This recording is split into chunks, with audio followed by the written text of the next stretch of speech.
Hello, everybody, and welcome back to the Political Inaccuracy Podcast. Here we are, Season 2, Episode 5. Frank, we did it. We did it. Season 2. This is Season 2. Let's Yep. not get ahead of ourselves. My bad. Season 5 won't happen in, realistically, I don't know, multiply Multiply a year that gap. by a year and a half. Yeah, exactly. A year and a half gap. Times multiply that by what, 4? Because it'd be Something like that.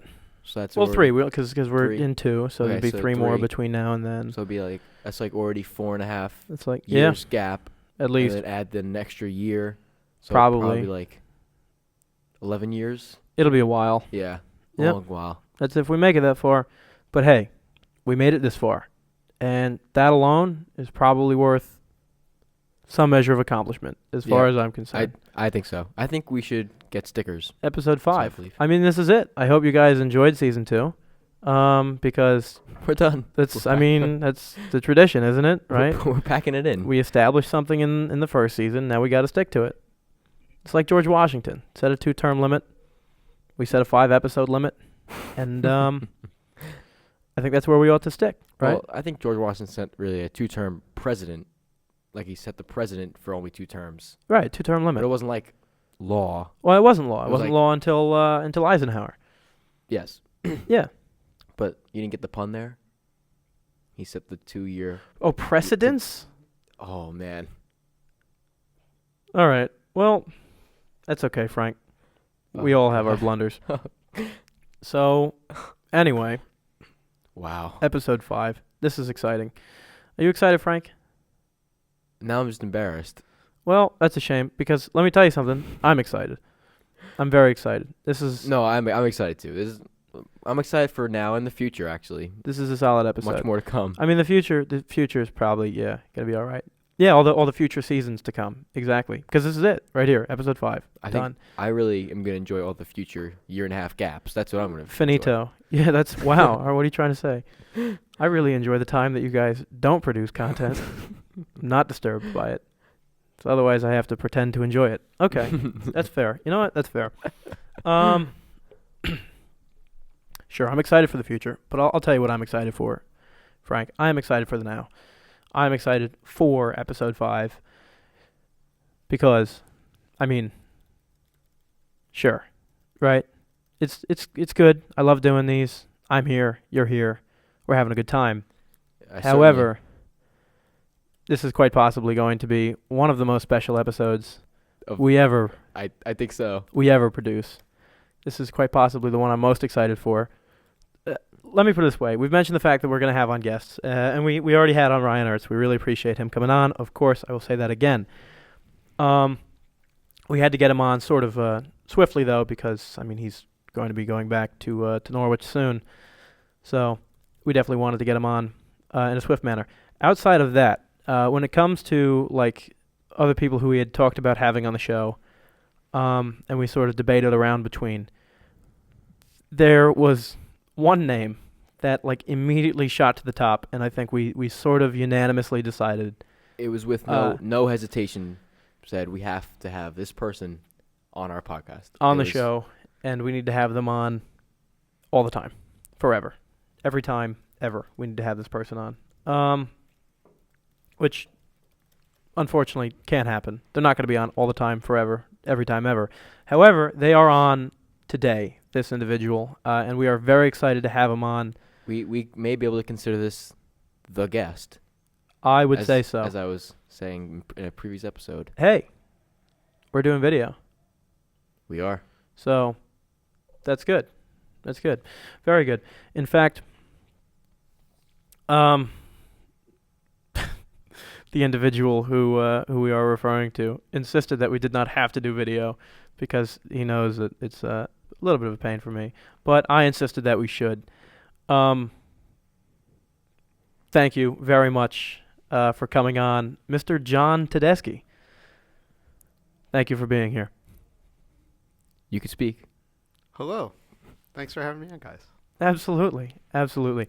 So, Mr. Tedeschi, for those of you who don't know him, which something would tell me that many of you will, is a teacher at our high school. He actually currently now teaches honors world history as well. At the time that we went through, that's a freshman class. At the time we went through, he was not. Both Frank and myself had him for AP European history in our sophomore year. That's and correct. now we both presently have him for AP Economics, micro and macro this year. It's a blast. It's a lot of fun. It's a lot of fun. I don't say this about everyone because by the very nature of saying this kind of necessitates the fact that it can't be about everyone. Mr. Tedeschi is genuinely probably the teacher that I most enjoy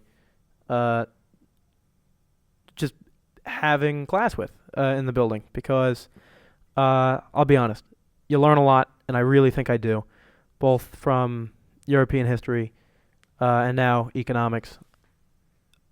There's a lot to be learned, and Mr. Tedeschi knows it all very well. I honestly believe one of my most favorite moments in school was Mr. Tedeschi's reenactment of the Spanish conquistadors. I don't know if I remember that That one. was my favorite one. I remember the Frederick the Great. No, I remember the Atahualpa. Oh, Atahualpa, yeah. Oh, yeah. No, I do remember that. Cortez and I do remember the Atahualpa story. Yep. Those I found probably my most favorite moment in school ever.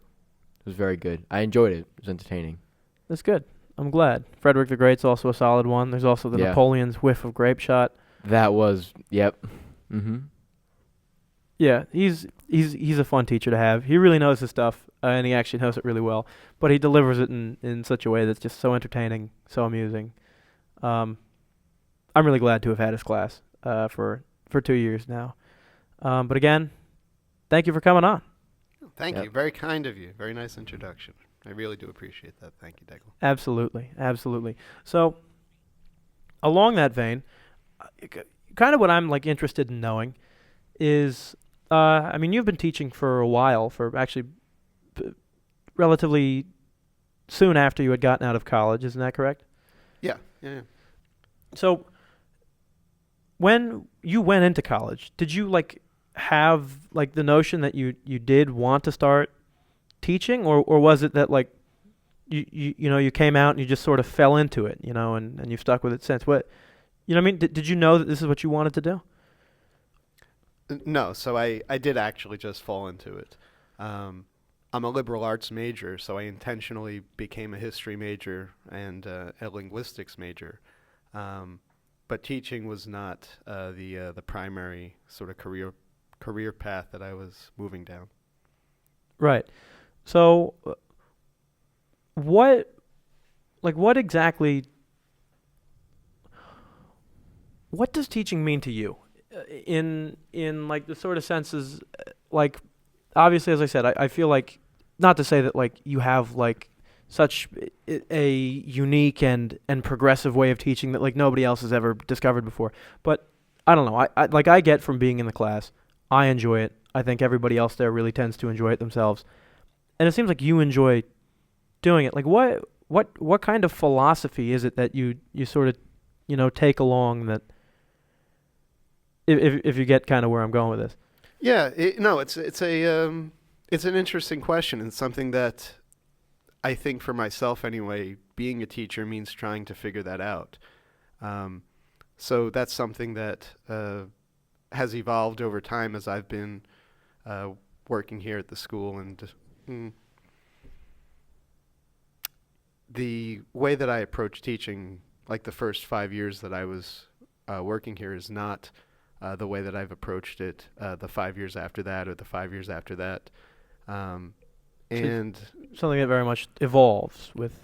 Right, and it's because it's a profession. So, and I'm not, even at our school, I'm not even, by far the most experienced teacher in terms of time or in terms of ability. And that's how it should be. Somebody who has been teaching for 30 or 40 years, who has really mastered the craft of teaching, and you've been lucky enough to have had some of those teachers who have been here for 30, 40, sometimes longer than that. Those people who have really dedicated themselves to the profession every single year that they're here, they come to improve what they're doing, and they find new ways of not just being more efficient in delivering material, but in terms of what it means to be a teacher, I think. Absolutely. So I think it's like a craft. It's something that you every year you try and like you work on it. It's like to the point where like it's something you can do consistently. My mom teaches math at a local middle school, and I could see like sometimes I've been in her class a couple times, but you see like the teaching has changed over the years. It's gotten more efficient. Like you get the point across better, especially also your material's better too. You know how to teach it. Like I mean, it just develops over time. It's like it seems like. Yeah, it's fun too. I mean, you're not dealing with constants all the time. You're working with people. So Right, I mean, in order right. to yeah, no, sorry. in order to be effective, I mean, it means developing sort of a like a toolkit of different strategies for dealing with different situations, and a familiarity with how to switch it up when you find something's not working and having something else to go to. That takes time. So, the first couple years that somebody is teaching, everybody knows that a lot of teachers quit in the first few years, and that's part of the reason why. It's difficult to deal with people when you're still developing that toolkit. And for me anyway, like one of the reasons that I enjoy teaching is because I actually feel as though every year that I do it, I continue to learn things from my students in my classroom, but also from the teachers who are around me. Very significantly, actually, from the teachers that I've had the good fortune to meet and to work with. Definitely. So, if you came out of college really not with this in mind, or at least you went into college not really with this in mind, at what point did you figure out that this? I mean, I don't want to say that this was for you. I don't know. I feel like that sounds a little cliche, but like at what point did you really sort of think to yourself like, you know what, I could see myself doing this for a little while? Yeah, so the first year that I think that I was here was really it was sort of the gap year, and the plan when I came in and I was hired as only a part-time teacher. It was only through like a great deal of serendipity that I was hired as a part-time teacher, and by chance again I was hired as a full-time teacher right before Thanksgiving of that year, completely by chance. But even then, the idea was basically that it was a gap year between what would probably have been me getting my degree from school and going back to graduate school. The second year, sort of similarly, there was no sort of dedication to being here in terms of like a full career path. And in some ways, what was motivating me the second year was to see if I could actually do it. The first year was actually very hard, much harder than I had anticipated that it would be. And if your viewership extends to any of the students who are members of that class, they will let you know and keep control of those comments, because they will let you know. Oh boy. So, I mean, like what is it? Right, from there, from not necessarily wanting, again, I'm not going to say not wanting to teach, but really from not thinking that it's something that you're going to carry on with for a long time. Where does the transition occur? How does it occur? I mean, obviously, right, as you said, you're here, you're actually working with people with personalities, and I mean, you're doing it 5 days a week, 180 days a year. So it's you really fall into it, or at least I would imagine you would at some point. When is it that, you know what I mean? Like, I don't want to say when does it click, but no, it's a that's a good question, and it's actually something that I've thought about a lot, mostly because I don't really think I had much agency in how it unfolded. It's a very sort of serendipitous thing because I wasn't looking for it, and I probably didn't even really appreciate it for the first couple of years. My basic concept of what teaching meant was that you had somebody who had some mastery of the content that they were teaching, and they were basically spilling it out for other people to get and to move on. Regurgitating. Yeah, well, regurgitating, and that there was no personal connection to any of that. It was just a matter of somebody, sort of the expression is the sage on the stage, who is spilling the information out and somebody's getting it. It doesn't really matter who it is that's up there doing it. Somebody who knows the information is as good as anybody else who knows the information, and the students who are getting it can get it anyway. A lot of the things that I felt like I was teaching those first 2 years, the truth is that those students could have been reading out of a book. There's some question even in my own head those first 2 years of what is the value of what exactly I'm here doing. Is it that you feel like you yourself weren't like the most comfortable with the material, or you feel like you didn't know how to deliver it properly? You know what I mean? Why is it that you think you'd say that? I think it probably stems from the fact of how I learn. I've had the benefit of having good teachers, which is a big part of the experience when you talk to teachers who explain where they came from. A lot of them will talk about a teacher that they had in high school, who made an impact on them, or a college professor who had an impact on them. But I've always been like a very independent learner. So I have a formal education, but I've always felt like the majority of the things that I know and the majority of the things that I like to know, that I'm teaching myself. Right. And so that kind of marginalizes then the importance of the actual individual who's in front of you. So it's a interesting thing as it unfolds, and I wasn't looking for it. I think for me, I became kind of consciously aware of the fact that it could be different. Probably for the first time in sort of like a speckled way, towards the end of my second year here. And that would have been, just sort of the experience of you have a really good class, and there's a cathartic moment with that. I don't know if that makes sense or not. Yeah, that makes sense. As a student, you may not think about it, but as a teacher, you put a lot of energy into thinking about how you're going to deliver something, and it has a flow to it. It has a beginning, a middle, and an end. And there's good science that goes into that. Education is like a well-studied discipline. There are, literally thousands of EDDs and PhDs in education who are doing research on the most effective way to present information and maximize student outcomes. But the execution of it is also art. There's a performance element to it. And not to say that it's disingenuous, but it's an execution. And like anything else, there's a sense of satisfaction when you realize that you've done something as you had anticipated yourself doing it, and then executing it correctly. And as you kind of walk off the stage afterwards, a sense of you hit a home run type of thing. And that's still something that I feel really good about. There are days counterpoint to that where you really know you had a bad class. And those have always bothered me. But towards the end of the second year, I started to experience more days that were good than bad. So that made a difference to me just in terms of how I was looking at what I was doing. And the other part of it is also the kids that I was lucky enough to meet. Those, I'm calling them kids, but those kids that I met are now, much older. They're adults. Some of them are members of the faculty at the school now, but a lot of them I have stayed in touch with. But I was very lucky to meet them. There's a couple of classes, like in particular, that I really had very close experiences with.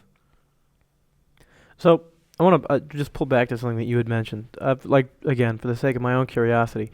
Now, when you say, of course you have to think and reflect back upon, a bad class, does that usually, would you say that how much negative implication does it draw upon yourself versus you just saying, oh, well, that one kid, or, oh, well, those couple of kids, they you know what I mean? Versus how much does it does it reflect directly back upon Yeah, to so you? I mean, it's entirely on the teacher. So I mean, you're dealing with people, but that's where sort of the execution comes in. You know, if the expectation in your head is that you've worked out this beautiful lesson and that everybody is just going to sit there while you do what you plan on doing, you know, that's not realistic. There's a lot of things that happen, and sort of one of the tasks that a teacher is always trying to do is to prevent things from interrupting the lesson. And the more consistently that you can do that, the better the flow of the lesson becomes. It's not the students. Very, very rarely, especially after the first few years, do I really feel that it's a student that's caused the lesson to fail. In fact, it's not how I view it at all. And whether or not that's true or not, it's kind of hard to say, but from a point of view of trying to improve yourself, it does you no good anyway to point the finger at somebody else. It's always, what could I have done at that particular juncture to move this thing forward? And part of it, like for my own personality, is like I really do, like I carry that home with me. I mean, definitely, like I can remember very specific days where I knew I dropped the ball and I was so like disappointed in myself. You know, it ruins the rest of the day. It ruins the night. You think about it going into the weekend. And it motivates you to try to figure something else out the next time. Yeah. Now, what I find interesting is you made just direct mention to the fact of like it's up to the teacher to try to keep the students attentive and learning. I mean, what I have found from you is, I mean, obviously I'm like I'll be the first to admit I'm a little bit of a personality around the school, definitely in some classes in particular. I like to get my words in.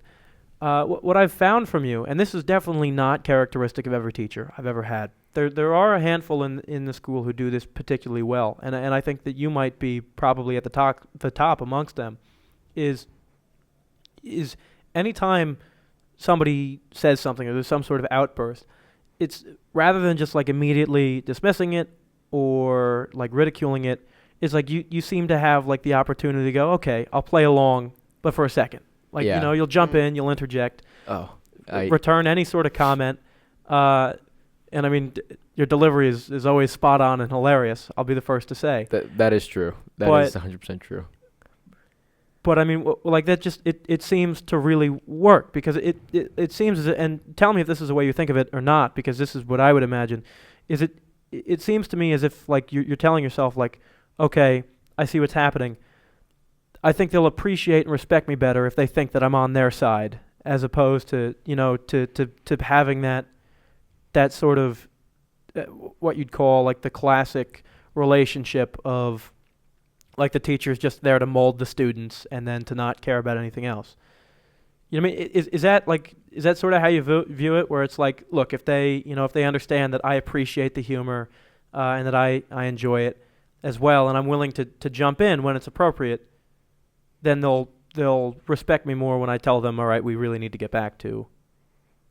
Right. So, you know, part of it, I think, is how you're describing it. There's a certain logic to the goal is to sort of get from point A to point Z. It doesn't matter how you get there.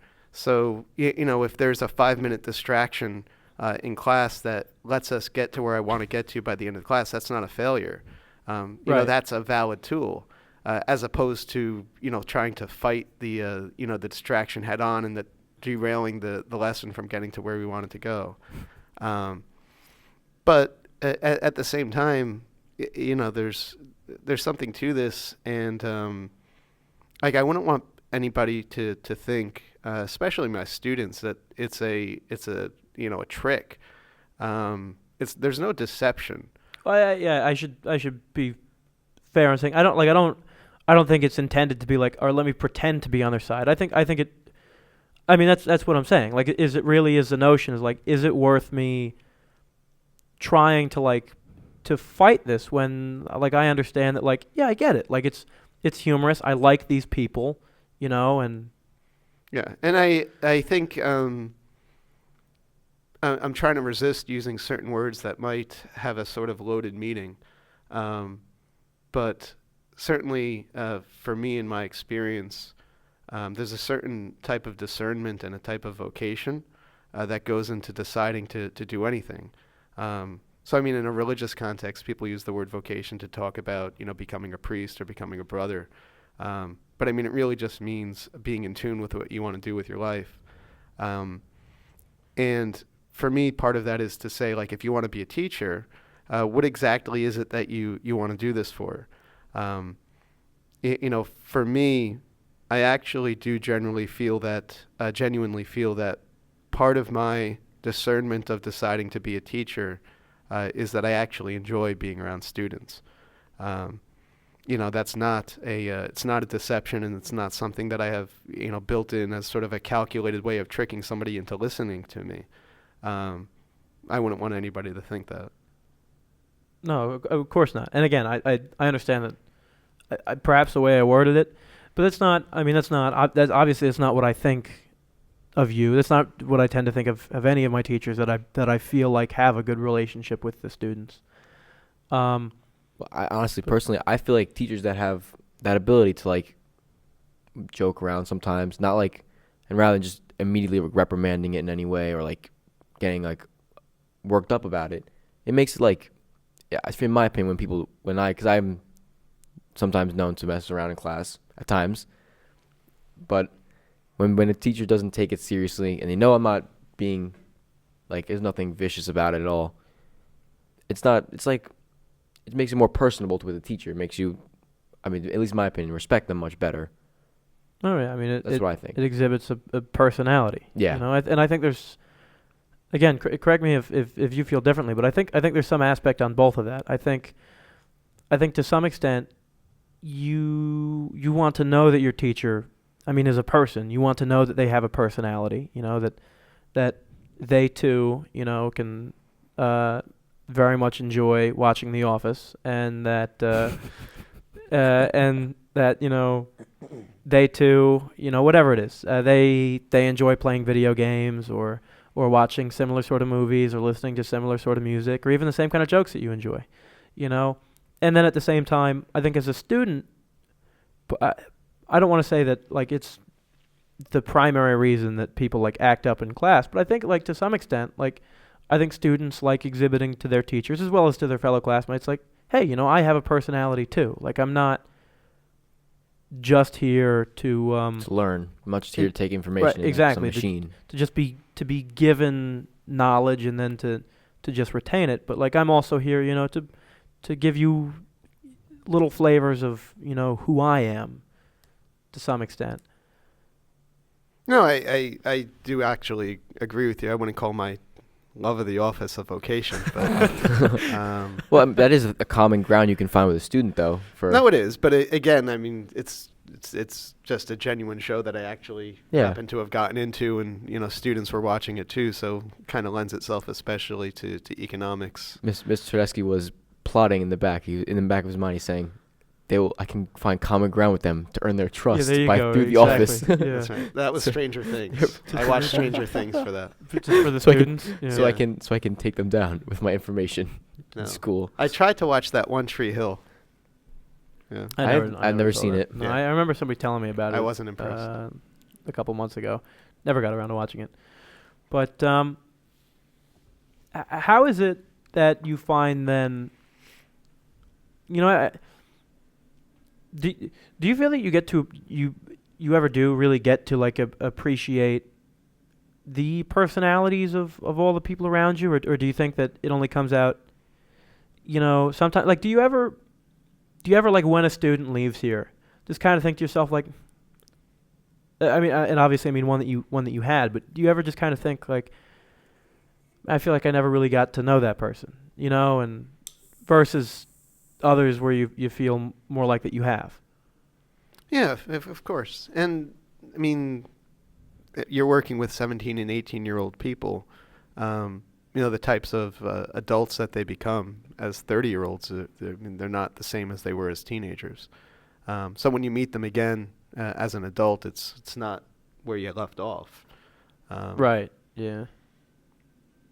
So, again, like sort of along that vein there, right? At what point, how far into, like, we'll say when you first have a student, again, actually in this case it's freshman year, but at least for us it was our sophomore year. Like at what point do you start to think to yourself like, let me start to involve more of my own personality into this? Like, do you think that do you typically like start off the class and kind of be like, hey, this is who I am. We're gonna try to accomplish things, but we're also gonna try to have fun, that sort of thing. Or do you think that it's better off to start, that quote unquote, typical, student teacher dynamic, and then slowly involve more of yourself into it? You know what I mean? the sort of teacher joke that you might hear if you're a new teacher is don't smile before Christmas. And it's not the worst advice for some people. There can be real problems that develop real quickly with a teacher who's new to a school, if they have classroom management issues. And even though it might be really uncomfortable to be rigid and intentionally monitor your own personality in your own classroom, it's usually more pleasant to do that than to deal with a truly out of control class that you still have 5 more months to work with. So there's that, and the other thing is it's not all about just delivering the content. There's something to this where you're really talking about. I'm not here to teach economics or to teach history, and if that's all that I'm doing, if that's all that education is just the spilling out of information for your students to collect, that's not really that impressive, I don't think. It's not that interesting. I don't know if I would want to do that. Right. This actually sort of brings us back a little bit to what we had mentioned before with, right, what you had sort of thought education was when you started and what you think of it now. What is it that you think of it now? What is it to you? When somebody asks, "Oh, you're a teacher," what does that mean to you? Like, obviously, probably the answer they're looking for is just like, "Oh, I want to get to the material but have a good time and get to know my students." Blah blah blah. But what is it really that goes through your head? You know what I mean? Yeah, no. I think I know I don't know how to answer that question without again, I don't want to get into sort of these loaded words that a lot of people misunderstand probably in the format that we have to talk about this stuff. Sure. But for me, there's a very deeply spiritual element of what it means to be a teacher, and I don't entirely understand, and I have no real appreciation of it because I've spent my entire teaching career at the same school. What it means to teach at different institutions. I have a lot of respect for teachers who have successfully transitioned from multiple school to multiple school. That's something that I have not ever professionally had to deal with. Certainly not from one type of school to another type of school. So for me, my scope and knowledge and experience in education is entirely at the school where I've met you. Do you find that as a positive? Taking all implication away from the school itself. Obviously I've said a million times on this show that I love being here. Frank has said the same thing, and I think you would probably say that you enjoy being here as well. So taking the school itself out of the picture, do you think that notion of like having been at one school for a long time and not having gotten to experience other educational environments is generally a positive or a negative thing? For me, I'm grateful for it. I feel, again, not to use weighted even religious terms, but I feel very deeply that I was supposed to be here, and that I'm fortunate every day to get to be here. I begin every day as much as I can reminding myself of that. And it's something that actually has gotten deeper for me as it goes along. It's something that I appreciate more, and I see more of it every year that I'm here. There's something to some of the traditions that I've come to contact with at school, from the teachers, and I'm not just saying this to try to seem humble. There are real master teachers that I've gotten the chance to meet, and they were the ones who, in some sense, converted me into really believing that education is worthwhile. Kind of reluctantly on my part, I kind of resisted that happening.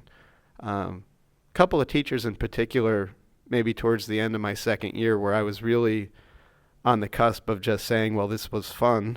It might be time to think about law school again. Yeah.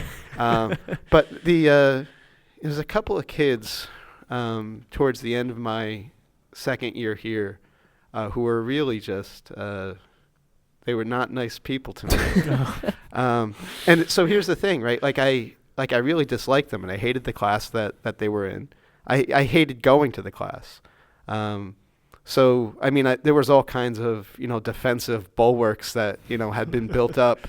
It was the sort of thing where it had become so bitter where, every time I would come to class, I basically had a script. I would get through the script as quickly as I could. I would assign a project, and then, hang out by the door for the rest of the period and hope that, I could get out before anything got out of control.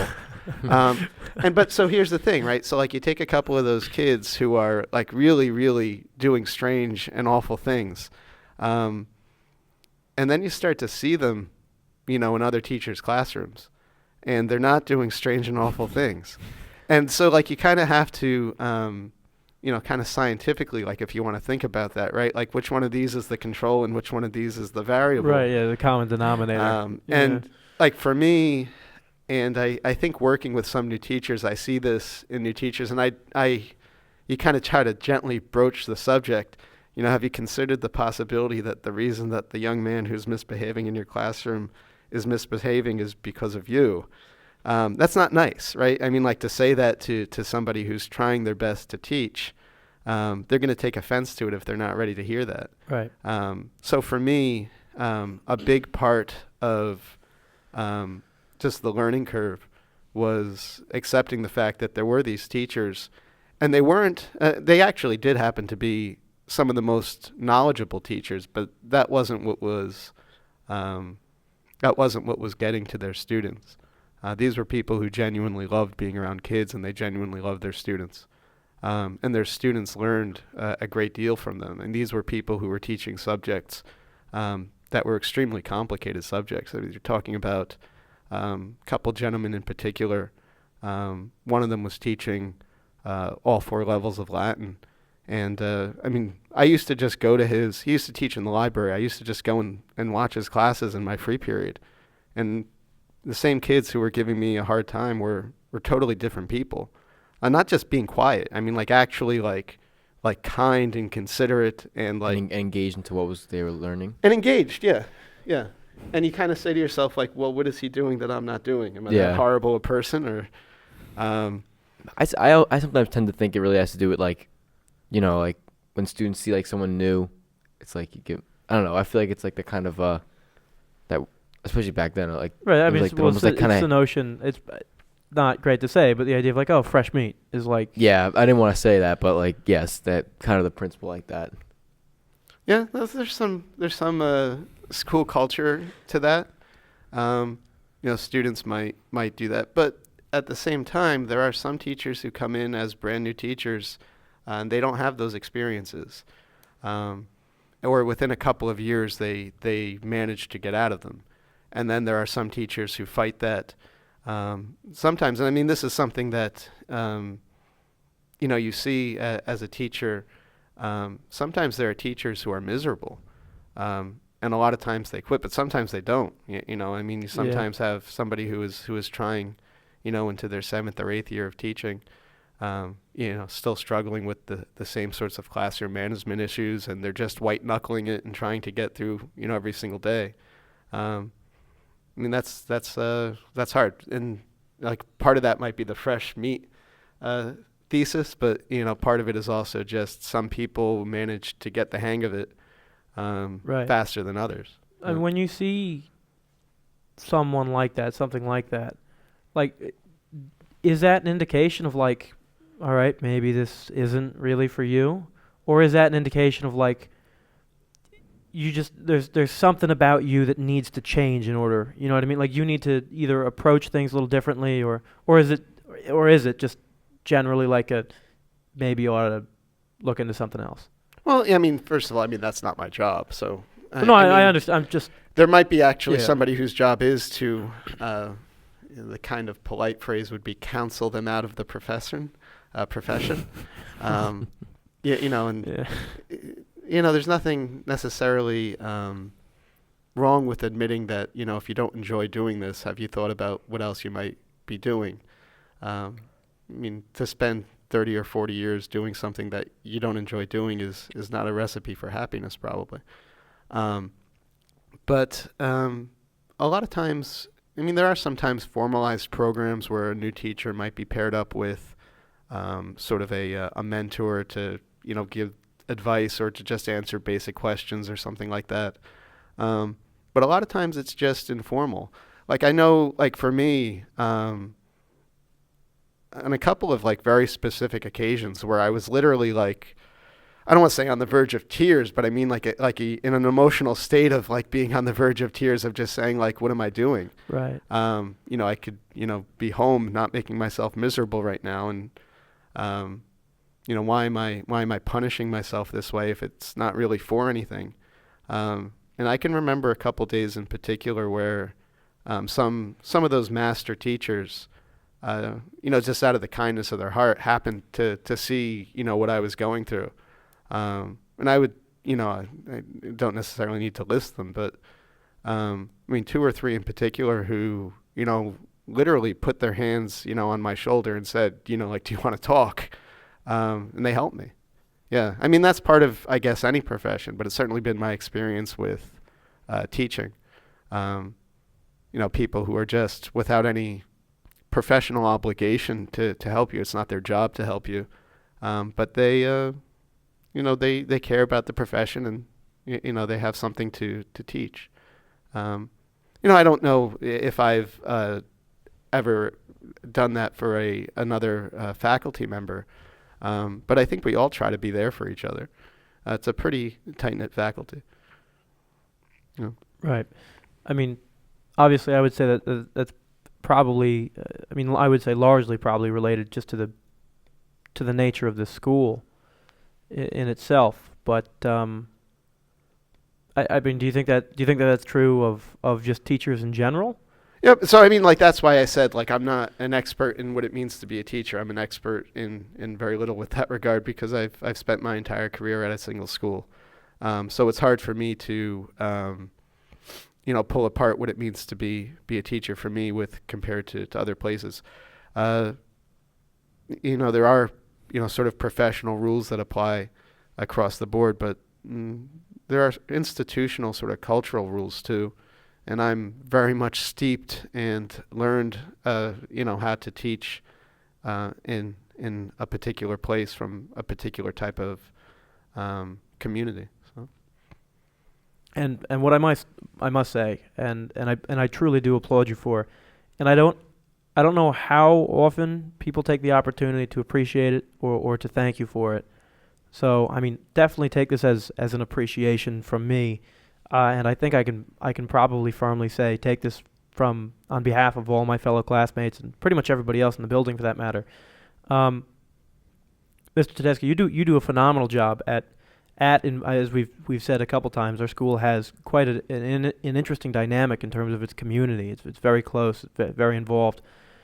I mean, you, as far as the faculty go, take outstanding leaps, in terms of what it is that you're willing to do for your students, and not even in terms of like, just staying after to do extra credit or anything like that. But I'm talking. I've seen Mr. Tedeschi at soccer games that were 40 minutes, from the school. Any night there's anything at the school, then he's definitely here. If it's a basketball game, if it's a soccer game, if it's any other sort of event, if something's going on, he's here. And as I said, a lot of the times too, though, it could be something, as far as an hour away, and quite often, I'll see him at these events, and sure, he's got some of the kids in his one or two of his classes, but I think a lot of times it's even for the kids he doesn't have. I mean, I've seen him at freshman games, before he even started teaching the freshmen. Again, I don't know how often people take the opportunity to appreciate that, but there are certain things. I mean, me and Frank do mock trial, and I've seen you there. You've been there. Trust me when I say it's not common for people to just show up and watch mock trial, and there are other things too. Of course, not too many people here go to our soccer games, especially if they're away and if they're not against like an important opponent. But as I said, Mr. Tedeschi will come to mock trial. He's also the sort of person where if anybody's, hanging around after school in a classroom doing anything, he'll just pop in, kind of see what's up, see that, everything's all right, and ask them if they need anything. I mean, he always is popping into the mock trial room after school, just to see what it is that we're up to, what it is that we're working on. And as we talked about before, I don't think it in any way seems like, let me see if I can trick them into thinking that I care about them or anything like that. I don't think it's nefarious. No, I think it's genuine. In any way. Real. Like it seems, it seems so immensely genuine.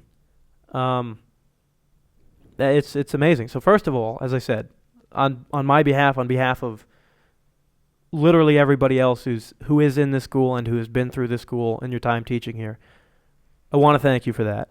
First of all. And second of all, I want to ask you, well, I'll put it this way first. When, as you had mentioned, this is the only school you've been at. At what point along the line did you kind of say to yourself, hey, let me make the most of what it is that I've got here, and and start going to everything and. Yeah, I think it has to do with that. Well, first of all, thank you for that. That was that in and of itself is worth the time waiting for us to set up tonight. No, that's really kind of you. And I gotta say we're really doing. What's that? I gotta say we're doing video. Hopefully you can tell that if nothing has gone terribly wrong in the editing process. Namely, meaning I haven't shot myself because of how boring it is. But when we do video, it takes a little while to set up.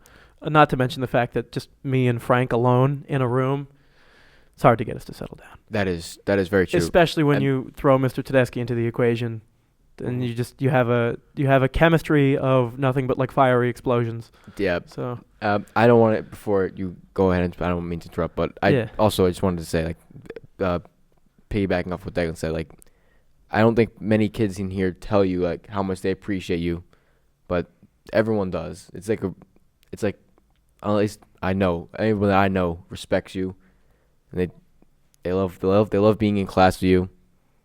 And I think it's I don't know, I can't even describe it. It's just it's the things you do for people. You're always helping out everyone, and it's really truly can't describe it how much you help people. I think it's thanks, Frank. Amazing. No, I really do appreciate it, and to try to answer your question again, it's this sort of thing of I think I've been lucky.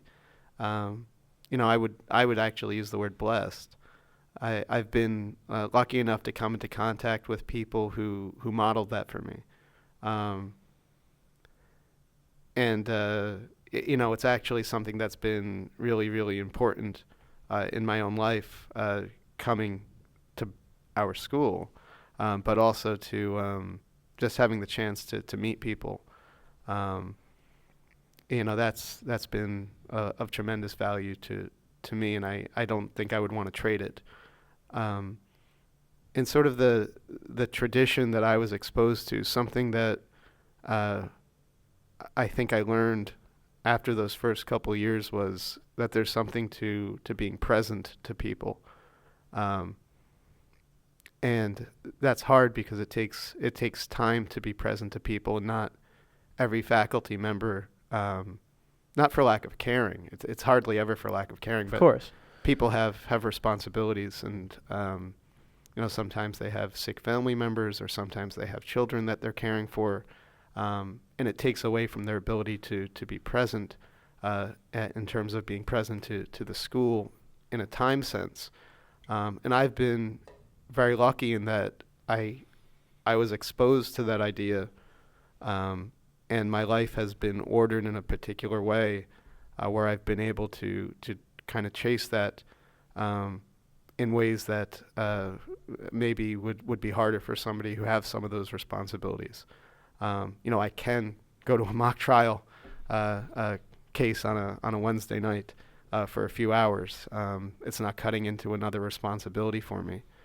So it's something that I'm lucky enough to be able to pursue. One of the sort of going back to sort of like the spiritual element of it, but I think you kind of said this when you were talking about it a second ago.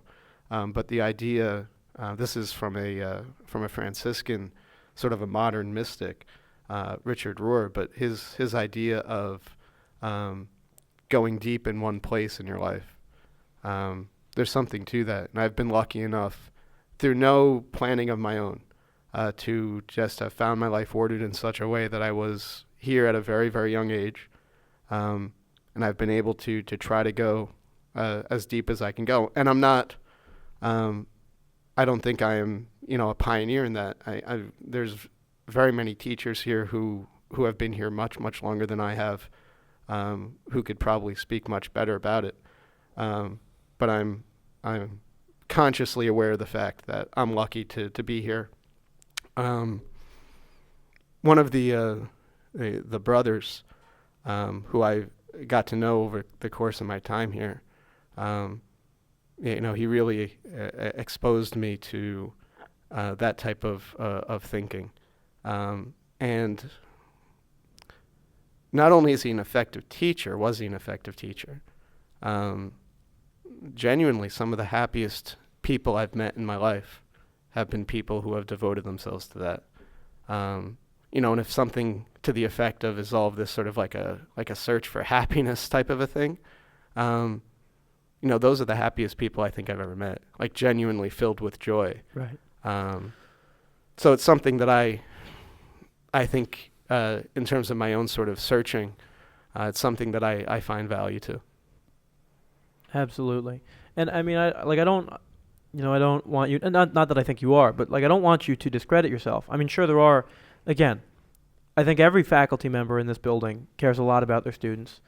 And I think every faculty member in this building, and probably in a lot of buildings, probably in a lot of schools across the country, try to make that present in some way. But I mean, again, just to the extent at which you perform it, I mean, you are very much the sort of person who, as I said, I will see at a game where pretty much all the kids playing aren't even kids who really know who you are in the building, but it's just a very measure of being there for them anyway. It's where it's plainly, it's apparent that they're not going to look at it and go, oh, hey, it's Mr. Tedeschi, and because not that they won't recognize you, but they'll just kind of assume that you're there for something else, and by the time that they really do get to know you, there's a good chance that they've forgotten about it. I mean, in my own time, as I said, I didn't have you freshman year. You weren't teaching freshmen at the time. You'd had my brother, so there was a loose connection there, I guess you could say. But there were at certain points in time things that I may have been doing, around the building, in a classroom after school, or sometimes in the library, or sometimes in the hallway, and you'd kind of stop me and you'd ask me about it, and it would seriously seem like you were genuinely interested and you genuinely, wanted to hear from me and all those sorts of things, and I mean at the time I didn't really know who you were beyond knowing your name. I don't even think I knew that you taught AP European History. I didn't know that I would be having you at any point. But I remember it just sort of inflecting back in such a way where it's who is this person who probably doesn't really know who I am, and I don't really know who they are. Yet it's so apparent that for some reason they're actually interested in me, not even as being their student, but as being a student in the school.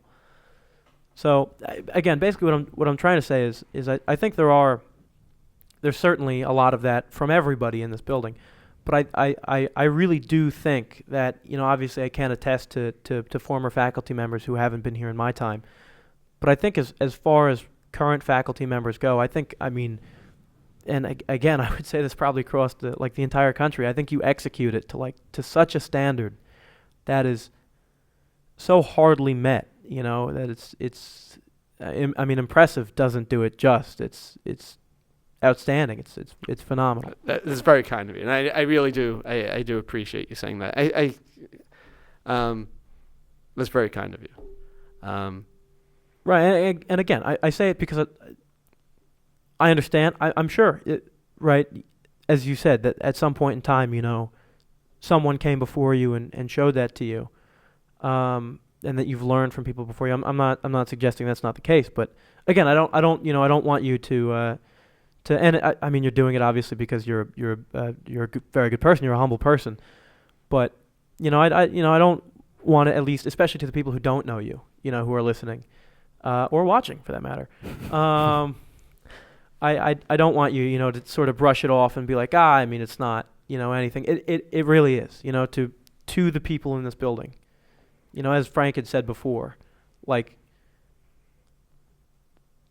people don't say, not that people go around saying bad things about teachers, but pretty much every time you're brought up, it's either something funny that happened in class or some funny conversation that somebody had with you, or it's like, hey, did you hear that he was at, that thing, that, whatever, blah, blah, blah. And again, there are people who don't notice, because you're not there going just to be noticed. You're there going to be there, who go wow, that's awesome, so. No, I do genuinely thank you. And I'm not trying to come off as being, modestly humble or something like that. That's, right. I'm frightened, again, this is teaching very much for me as a spiritual exercise, and I consider it literally part of my vocation. Ego is a very dangerous thing, and part of the tradition and the charism that I've been exposed to in our community, it's filled with people who. They don't accept awards. They won't come to a dinner in their honor.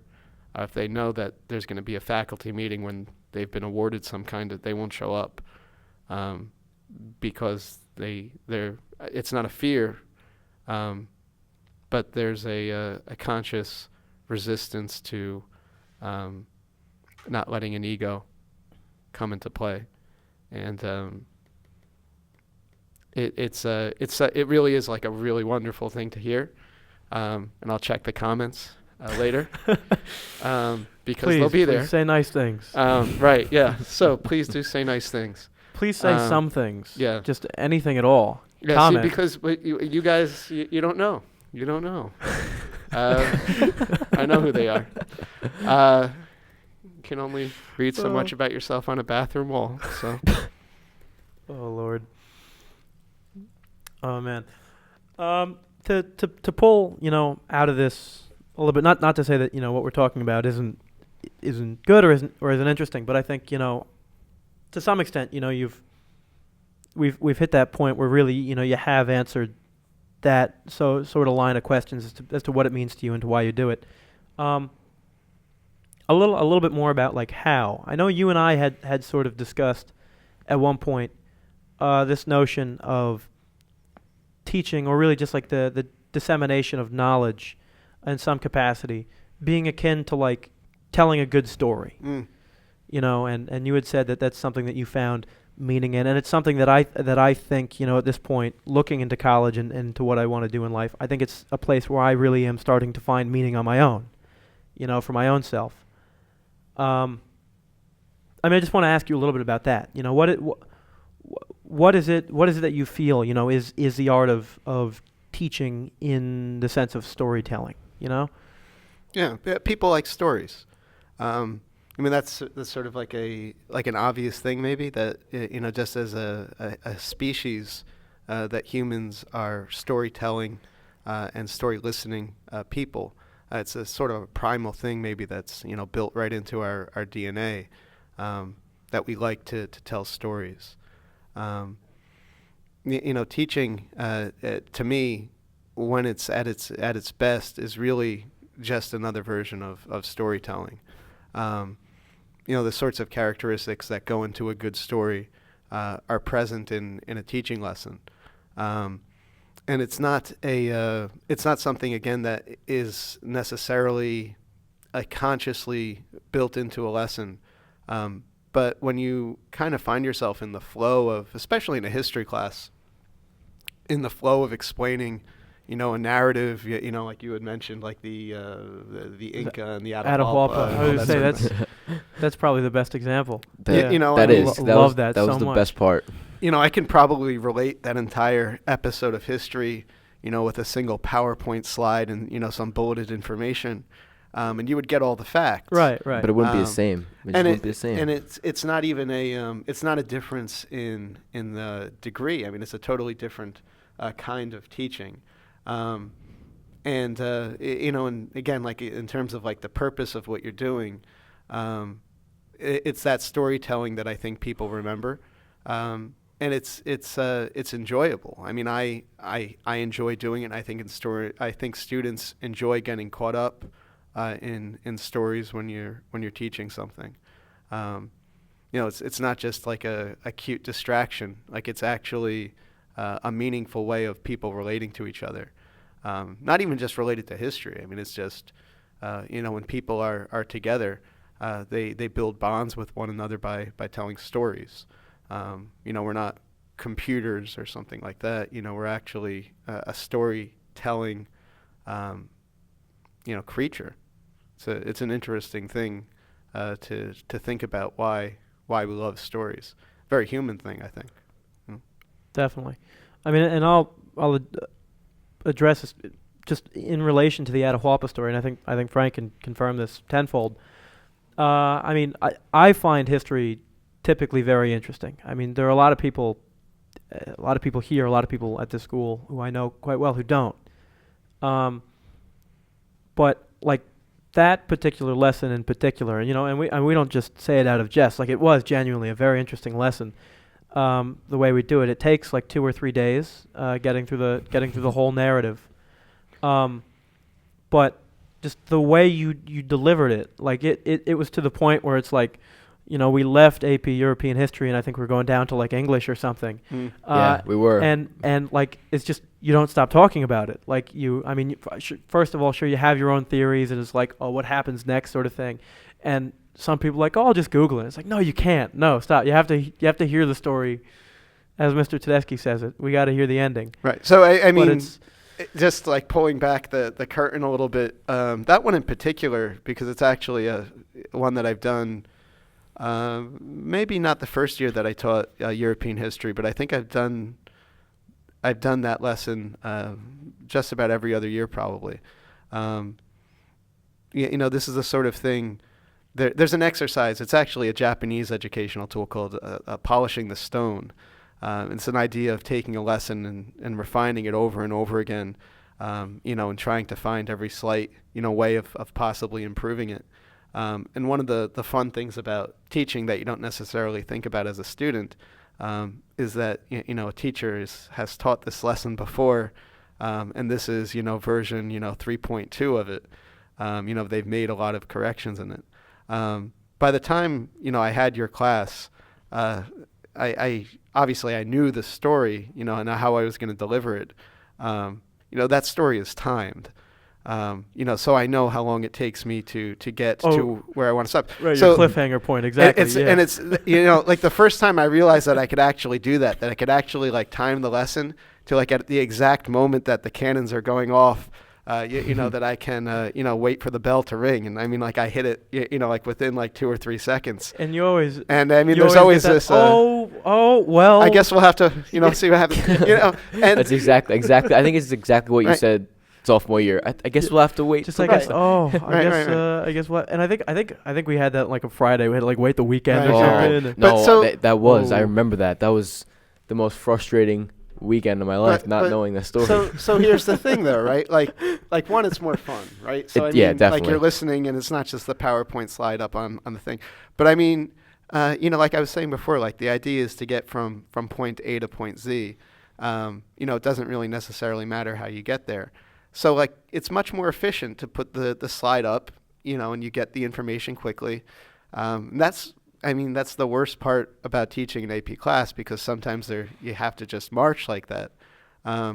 But in going from the A to Z, if a student is walking out of my room and like he's actually like Googling, things about history, like that's not a waste of time, yeah, exactly, right? Like that's actually moving the ball towards the goal line, right? Yeah. So, but yeah, that's a good lesson. I like that one. Yeah. I mean, in terms of like, because you certainly did. You told a lot of other stories, a lot of very interesting stories, but I think that one has like the longest form, where it spans like 2, almost teetering on 3 days, to get the whole thing out. So as you say, you really do utilize that whole aspect of time, perfectly, where it's like, it seriously, it does. It keeps you engaged. It keeps you interested. And as I said, I know plenty of people in this building who don't particularly care for history.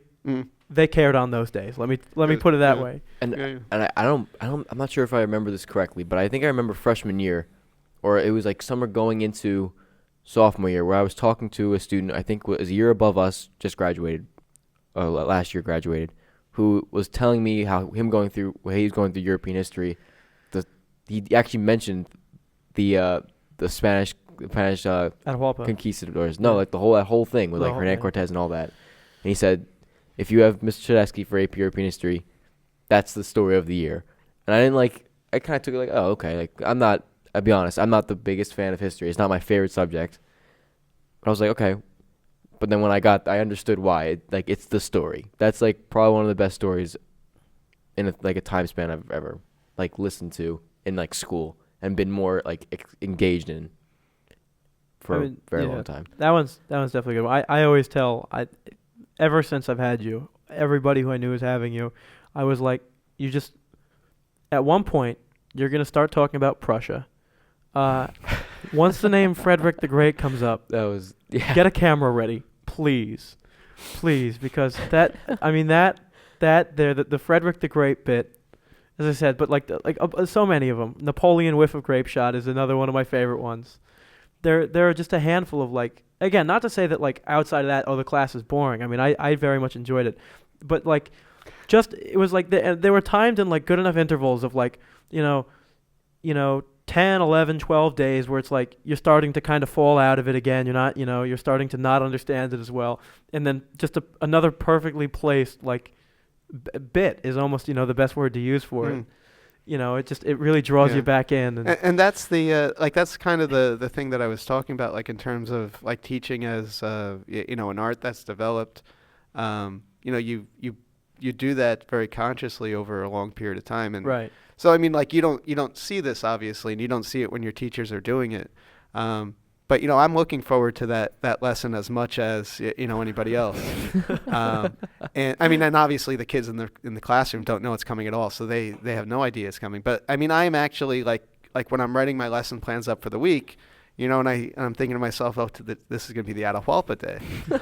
So that morning, I am getting into sort of a game mode, where I'm, I'm making sure as much as I can, that there's not going to be something that is going to interrupt the lesson.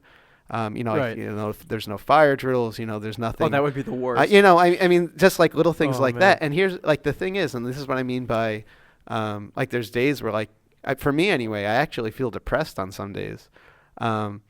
When you know that you're trying to do that and you've put a lot of thought and time, and you know that it can work, and sometimes it doesn't work, right? I mean, sometimes sometimes the joke just doesn't go over. I mean, it is a joke that sometimes doesn't go over, but sometimes it's just something happens that is not something that you predicted, or I mean, it could be anything. But the bottom line is that sometimes the lesson that has worked the last 7 times you did it, it doesn't work the 8th time, and. It's a little bit of a blow, and you go home a little bit. I go home a little bit depressed about it, and you try to figure out what to do better the next time. because you're enjoying it. The lesson we had the other day with the games theory, like that's one of those lessons. Brilliant. But it's like That was fantastic. It's awesome. one of those lessons that is actually like very meticulously planned out. Like I mean, this is obvious maybe because of how it happened, but I mean that was not something that like I walked into school that morning and we were going to just do it. Oh, right. I mean that was like very intentionally planned out. It seemed intentionally planned. Like it was very well done, I thought. Right. Well, I mean, and again, like it's the sort of thing that you don't necessarily, and you shouldn't think about this because it shouldn't seem unnatural. Like when that's happening, like I've intentionally waited for those to be periods 1 and periods 2 because I need to move the desks around. So if I want to, I want to do that lesson period 4, I can't, or at least I would have to do it without having moved the desks. Which I don't want to do. So if I want to teach it, I have to wait for it to fall into the right part of the cycle. It actually happened to work out. Well, it didn't just work out. That's what I'm saying. Like you it don't was think designed. It was planned. It's designed.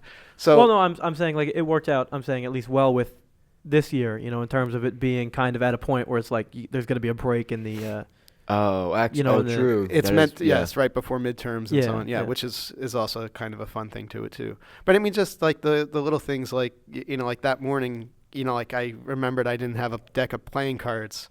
So, I mean, that's a little panic mode. Well, it's not panic mode, but it's, like, okay, I guess I have to stop at the 24-hour 7-Eleven on the way to work. Oh, did you? You got a new deck? Yeah. I mean, like little things like that. So like, it's and if I had forgotten that, like I really would have been upset. Like I actually would have, like. Well, something you look forward to. And it's not just fun. It is fun. Like I do actually enjoy doing it. But there's a professional element to it as well. If I want to be a professional teacher, I should be able to get my ducks in a row and pull a lesson off without forgetting the little details. And it's depressing to think to yourself like, okay, well you've been doing this for 17 years. Can you not get it right? Type of thing. Would you say that game theory day is like your pretzel day? The works. Yeah, I'll take the works.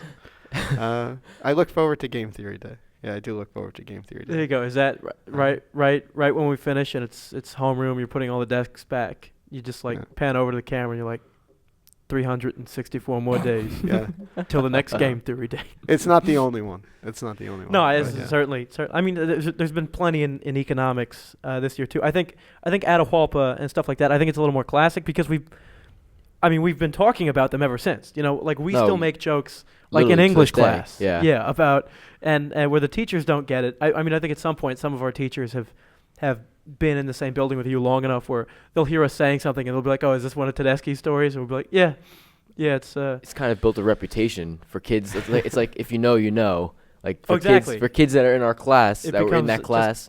A brilliant little inside joke. Between everybody who's gotten to experience them. And it's built this reputation as like the story you need to hear. Like you have to hear the Atahualpa story. Yeah, it's like a rite of passage. It is. If you want to get through, if you want to be accepted into the AP European community. Yeah, there you go. For AP students, you have to do the Atahualpa story. And I mean just to thank you guys for this, but I've been very lucky to have gotten to work with a lot of very very gifted kids. The AP European class in particular, that's probably the class that I really enjoy teaching the most. But I don't take for granted the fact that I get to work with a lot of very, very gifted kids, and in some ways the kids that make me really like working here. The economics too, but the sophomores are sort of the first time I come into contact with them. Right. Very appreciated. I mean, I think I had sort of mentioned this before too. What's great is because you're always so around the building, you're engaging with people when they're freshmen. Is when they're sophomores is when they get to meet you for the first time in most cases. As I said, this year, being a sort of, at least as long as I've known you, as a sort of outlier. Now you do have a freshman class, but I think it's because then it's after that, from sophomore year, junior year, even junior year, you don't teach any juniors, but still, then, when you're walking around the building and you pop into some room or into the library, then it's like, all right, let's have a conversation, whereas freshman year, it's kind of like, oh, it's cool that you're interested in this. Junior year, it's like, oh, you know them well enough. So I mean, I understand that, it's seniors, even though you wouldn't have had them the year before, it's still like it's almost like you get to have them. It's almost like you've been engaged with them every day. I mean, as I said, I think we probably had more conversations last year in the library, after school, about ridiculous things most of the time, about inventing new book clubs and all the whatnot. I still have my book. I still have it. It's on the back of my lanyard. I school I ID. don't know where my ID is, but I absolutely keep my book club identification card on me at all times. But just in case. I remember being in the library once, and you came in. I was with a couple of other friends.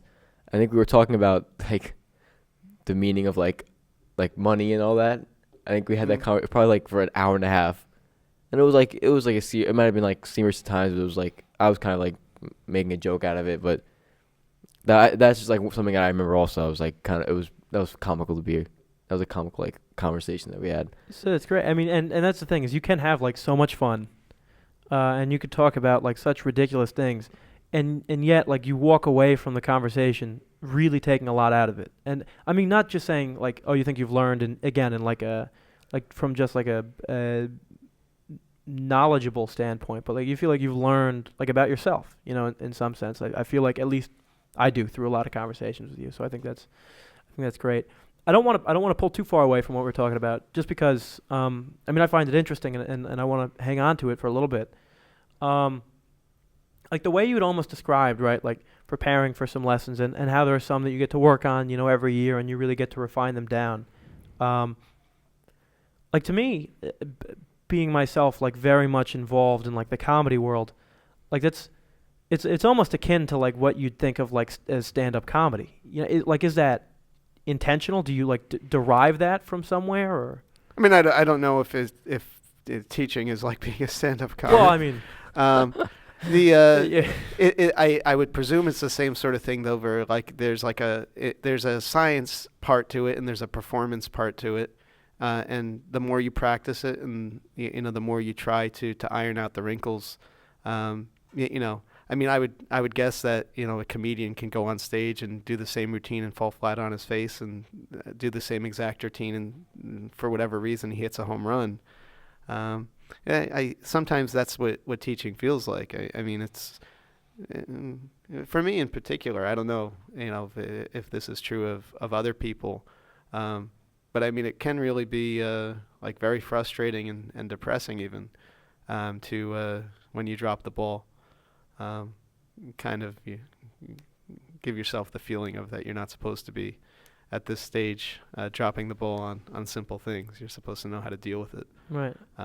But you're dealing with people, and you're dealing with people who sometimes have very complicated problems, and sometimes it works, sometimes it doesn't work. Yeah, I mean, to that same extent, sort of drawing to like the same little comparison there. I mean, like they say they do. There are like very well-known, very professional comedians who sometimes they go out and they do the bits they've been doing for years, and it just doesn't work. Just some night, some venue, some location, it just doesn't work.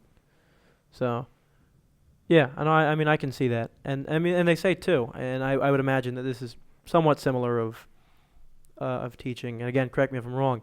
You could have 100 awesome nights in a row, but just having like one night where it really flops is kind of enough to make you go like, almost to make you second guess yourself. Would you say that that's like you can do a lot of good lessons, but then if one goes bad, you kind of, you know what I mean? I think it's a personality thing. I mean, that's kind of how like I felt, growing up in sports or whatever it was that I was doing. You just, the fact that like it's something bad happens on a Thursday and you're still thinking about it 2 weeks later. That's just always been the type of person that I am, and it carried over into teaching. But it does when you really do mess up, like it really does, it does linger with me. It lingers, I think, with a lot of teachers. Sometimes, like, there are some students who, I think about from 10 years ago, who I have regrets in, how a certain situation might have, gone through, or it's just part of the reflecting on things and trying to figure out how to do it better. Right. I mean, as you said, I'm sure it's characteristic of probably a lot of professions, a lot, especially when you are dealing with people, and that human element of it makes it so. I mean, as you said, there's definitely a lot of science behind it, but I think also just the very nature of the human element to some extent makes it unpredictable, gives it that aspect of, again, not to keep drawing to the same, like, comparison, but, like, you really got to know your crowd, and it's being able to work with them to some extent. Well, who was it? It was your class. Were you there yesterday? Yesterday we had a half day, right? Yesterday was half day. Yes, yeah. Were you in class first period yesterday? Yes. You were, right? Yes. I forgot we had a half day. I had walked in late. So I forgot we had a half day. I had walked in late. Most of my teachers forgot. So we when had the a bell half day. rang, I was like in the middle of a sentence, and Oh, yes. cut you off. Mm-hmm. and- well, I mean, Well, it it didn't caught you just off cut me guard, I off. should It say, was yeah. just, it frustrated me that, like, well, I guess this isn't going to work. And so it's like it went over like a lead balloon. And I actually, I think the students were, I mean, you were in the room. I mean, they're very polite to me because I think they saw that I had clearly not known that it was a half day, because I think I said, "What does that bell mean?" Yeah. And well, you see, Mr. Tedeschi, I it think means I think someone. it means I we think go to one our of the next class. Yeah, I think one of the students was like, "Mr. Tedeschi, you're not aware it's a half day?" Like, they kind of looked at her like, Of course I am. Oh, I knew and that. no, I saw he went, yeah. Yeah. This is a lesson in how not to be prepared. I just wanted Yeah. to see if you knew it was a half Yeah. day. It was a test. Yeah, exactly. But You they were passed. you guys were so polite that when the bell rang, nobody got up. So like I thought to myself for like a good couple of seconds, maybe it was like a false bell, Yeah. Because you know what? It's that's like, I've never, like, especially in the last like 2 years, I haven't, when the bell rings, even regardless of whether or not the bell rings, I stay in my seat until like the teacher tells me. Not like because usually for the most part, like, they'll still be teaching something that I actually have to know, and that'll be important to like something, a test or. I'm with you that, like, definitely back in like my middle school days, probably even like early in high school, early like, freshman year. Like I had a very strong notion of like bell, that's it. Yeah, like, you hear the exactly. bell, you get up, and then if the teacher's like, hey, hold on, I'm not done. Then Yeah. it's like, oh, okay, my apologies, I'll sit down. But I think And it's not even that I meant to be rude, but like you just kind of do it. Again, just instinctually, you hear the bell, it means go. It's like that. It's like the whole Pavlov's dog thing, where it's Yeah. where it's like you hear the bell and like just instinctually you know Yeah, what it yeah. means. I wouldn't have been upset if anybody had gotten Yeah. up to leave. I was, but I mean, it was right. the reason I brought it up was because that was the sort of thing where the rest of the day I was kicking myself for, like, you want to be a professional teacher, can't you read your emails and remember that it's going to be a half day? There you go. What I find, like, I think is actually like the difference between myself freshman, sophomore year, like now junior and senior year, was that, like, I think it's the engagement with what I'm learning. Like, you get to pick Yeah. classes now. When you're a senior year, you get to pick like different AP classes that you want to go into. I think it's almost an attest to like you're actually like someone interested in what you're learning. Like, you don't necessarily not want to be there. I think that's what makes it like. Yeah, I mean, I wouldn't say that even at this, like, or I should say, in most of my life, just going through school. I mean, especially here, I can't say that there's ever been a class where I've really, like, not that I didn't want to be there. I mean, I didn't not want to be there, but like even where I was like, oh, I feel like this is a waste of my time. I think I've found value in all of my classes. So I mean, I agree with that. I think if anything, I think the biggest change is it's like, sure, maybe now I'm a little more interested in what I'm learning because I did get to curate it myself. But I think if anything, it's almost what you were describing before, Mr. Tedeschi, where it's like you really fall into the community. Like as you had said, you had done, with teaching. Like it's, you kind of like, you really get to realize it's like,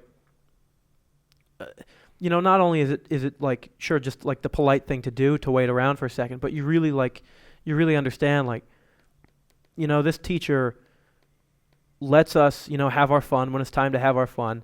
But what he's saying right now is probably important. So yeah, I mean, there are certainly times, in your class and a few other classes that I've had where it's like the bell rings are kind of in the middle of finishing something up, or like a bit of notes will be on the board, and sure, you could easily just shut your laptop and go away, but I'll go, you know what, no, let me take a second and actually take these down, or let me really listen to what it is that he's just trying to get in there, that last little bit.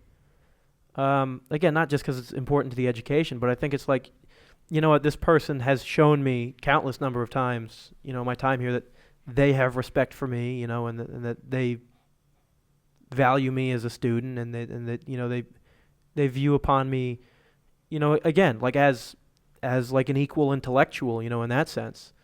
That is like, why not? Why is it going to kill me to take 30 seconds to, in a sense, return that favor, and just to be like, I have enough respect for you to realize that if you have something you want to say, it's probably worth 30 seconds of my time to listen to you say it, I was going to say, I think like sometimes when you're saying like you're doing like giving back almost like the teacher for teaching you, I think the best is when a student comes up to you and actually asks you like a question after the class. The bells were even like you said, the bell is rung. It's done. Next class. But no, I like it when after a bell rings, a student comes up to you and genuinely wants to like ask a question about what you got discussed, or even just have a casual conversation. I think it's not only a test to what the teacher's teaching, but it's the relationship as well. Because I can probably name like 5 or 6 times this year where I've walked in late to my AP Gov class because I have it after AP Economics, because I was either asking you a question about something or just casually talking to you and just kind of like lost track of time. I think that's an even better attest to how well a teacher is. What it is it's like we were saying before. I mean, if a teacher, is out there and they're trying to demonstrate the fact that they have a personality, you taking a second to, sure, just to listen to them for a second is one thing, but then, engaging with them, talking with them, especially if it's after class, after school, it's showing them that you recognize that they have that personality and that you appreciate it, Yeah, I agree 100% with that. It doesn't just fall upon deaf ears, which I guess would be an interesting thing to ask. Do you feel ever that like maybe some of the effort you go to is particularly in terms of just like making yourself personable? Do you feel that ever just like, not necessarily across an entire class, but can you tell ever that, maybe there are some people who don't, I don't want to say quite appreciate it, but who don't quite like it, I think appreciate it yeah, is appreciate kind of is probably like the only really word, I can use there. Yeah, I mean, it's hard not to. Teachers can see who bolts for the door when the bell rings. Or, right. Oh yeah, sure. How you deal with it is up to you. It may not bother you at all. There's kind of this, okay, I have you from bell to bell, and as long as you don't give me a problem, you don't need to worry about what you're doing or not doing. From another perspective, though, like it bothers me sometimes when I know that a kid is not interested in what we're doing, not because he's at fault, but because I'm wondering, what am I doing or not doing that's just not engaging him. And that's okay to some extent. I mean, I kind of, you accept just statistically, right, that if I say something that I think is incredibly interesting and clever, even if, half of the class likes it, there's going to be people who find it, incredibly boring, or they're just not engaged by it. So I mean, it's part of, I think, trying to figure out what you're doing. And it is nice to get the reaffirmation from a student to, treat you with respect outside of a classroom. But yeah, it bothers me personally, because I wonder what I'm not doing that I'm supposed to be doing or that I could be doing. For me, a lot of times, that's sort of where like that presence of the extracurricular stuff has a lot of leverage to it. It's easier to talk to a student at a soccer game than it is in a classroom. Right. And sometimes that's where you kind of encounter them and have like a real conversation for the first time. So, I mean, again, like it's not like a calculated sort of thing, but I definitely think that if you want to be there at the right time, you have to be there a lot of the time. Yeah. So for me, if there's a student who I know is not interested in what we're doing in class, I do sometimes like try to seek them out if I know that they play a particular sport. Just to by my presence say to them that I don't think you have no value to me because you don't like my history lesson. So Because you didn't laugh at my Frederick the Great joke. Yeah. some people don't like that one. I don't know how you couldn't. It's tough not to. So again, like a little bit along with that, sort of, what you say about the whole, like, again, yeah, not necessarily seeking them out, but as you say, if you want to be here at the right time, you never know when the right time's going to be, so you kind of have to be around all the time, just in order to catch it. Like, do you find that there is usually like some sort of like a concrete, not difference, but do you? Obviously, I'm not going to ask you to mention anything in particular, but do you feel that like sometimes you have had students who maybe were starting to lose focus on it all and just some gesture that you've been able to do, be it go to their soccer game or their basketball game or their mock trial meet or whatever it is, and then like you have recognized like a definite difference, like. The short answer is definitely yes, and it's not just and again, like, this is the sort of like mystical spiritual side to it, and I don't want to dwell on that. It may not necessarily resonate with some people, but my experience with this, it's very much a type of prayerful thing. There's a great line from C.S. Lewis, prayer doesn't change God, it changes you. A lot of times it changes how I interact with a student when I see him in the element that he's most comfortable in. And I literally, like, I think you used the word see. There are students who, like, I could swear I have never seen them in the building during the school day. Like, I don't recognize them, because there's faces moving down the hallway, and they're wearing relatively similar clothes in terms of shirts and ties and school sweaters and things like that. Right. And then you see them like on the basketball court, and I know I must have seen this kid literally hundreds or thousands of times over the course of his time at the school, just moving around the building, and it's like you don't see them until you see them. On Right in their element. Yeah, and there's a degree of respect for me when I see that. It changes how I interact with them when I see them in their world instead of in my classroom. Or there are some students like who are not necessarily happy when they're in school.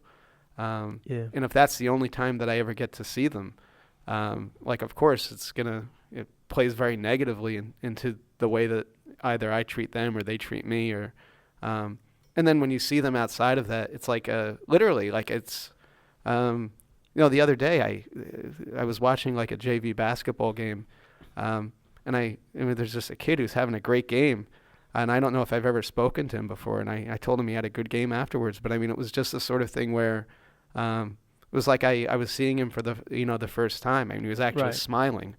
And it's kind of a sad thing if you can go through 4 years of knowing somebody and never having seen them be happy.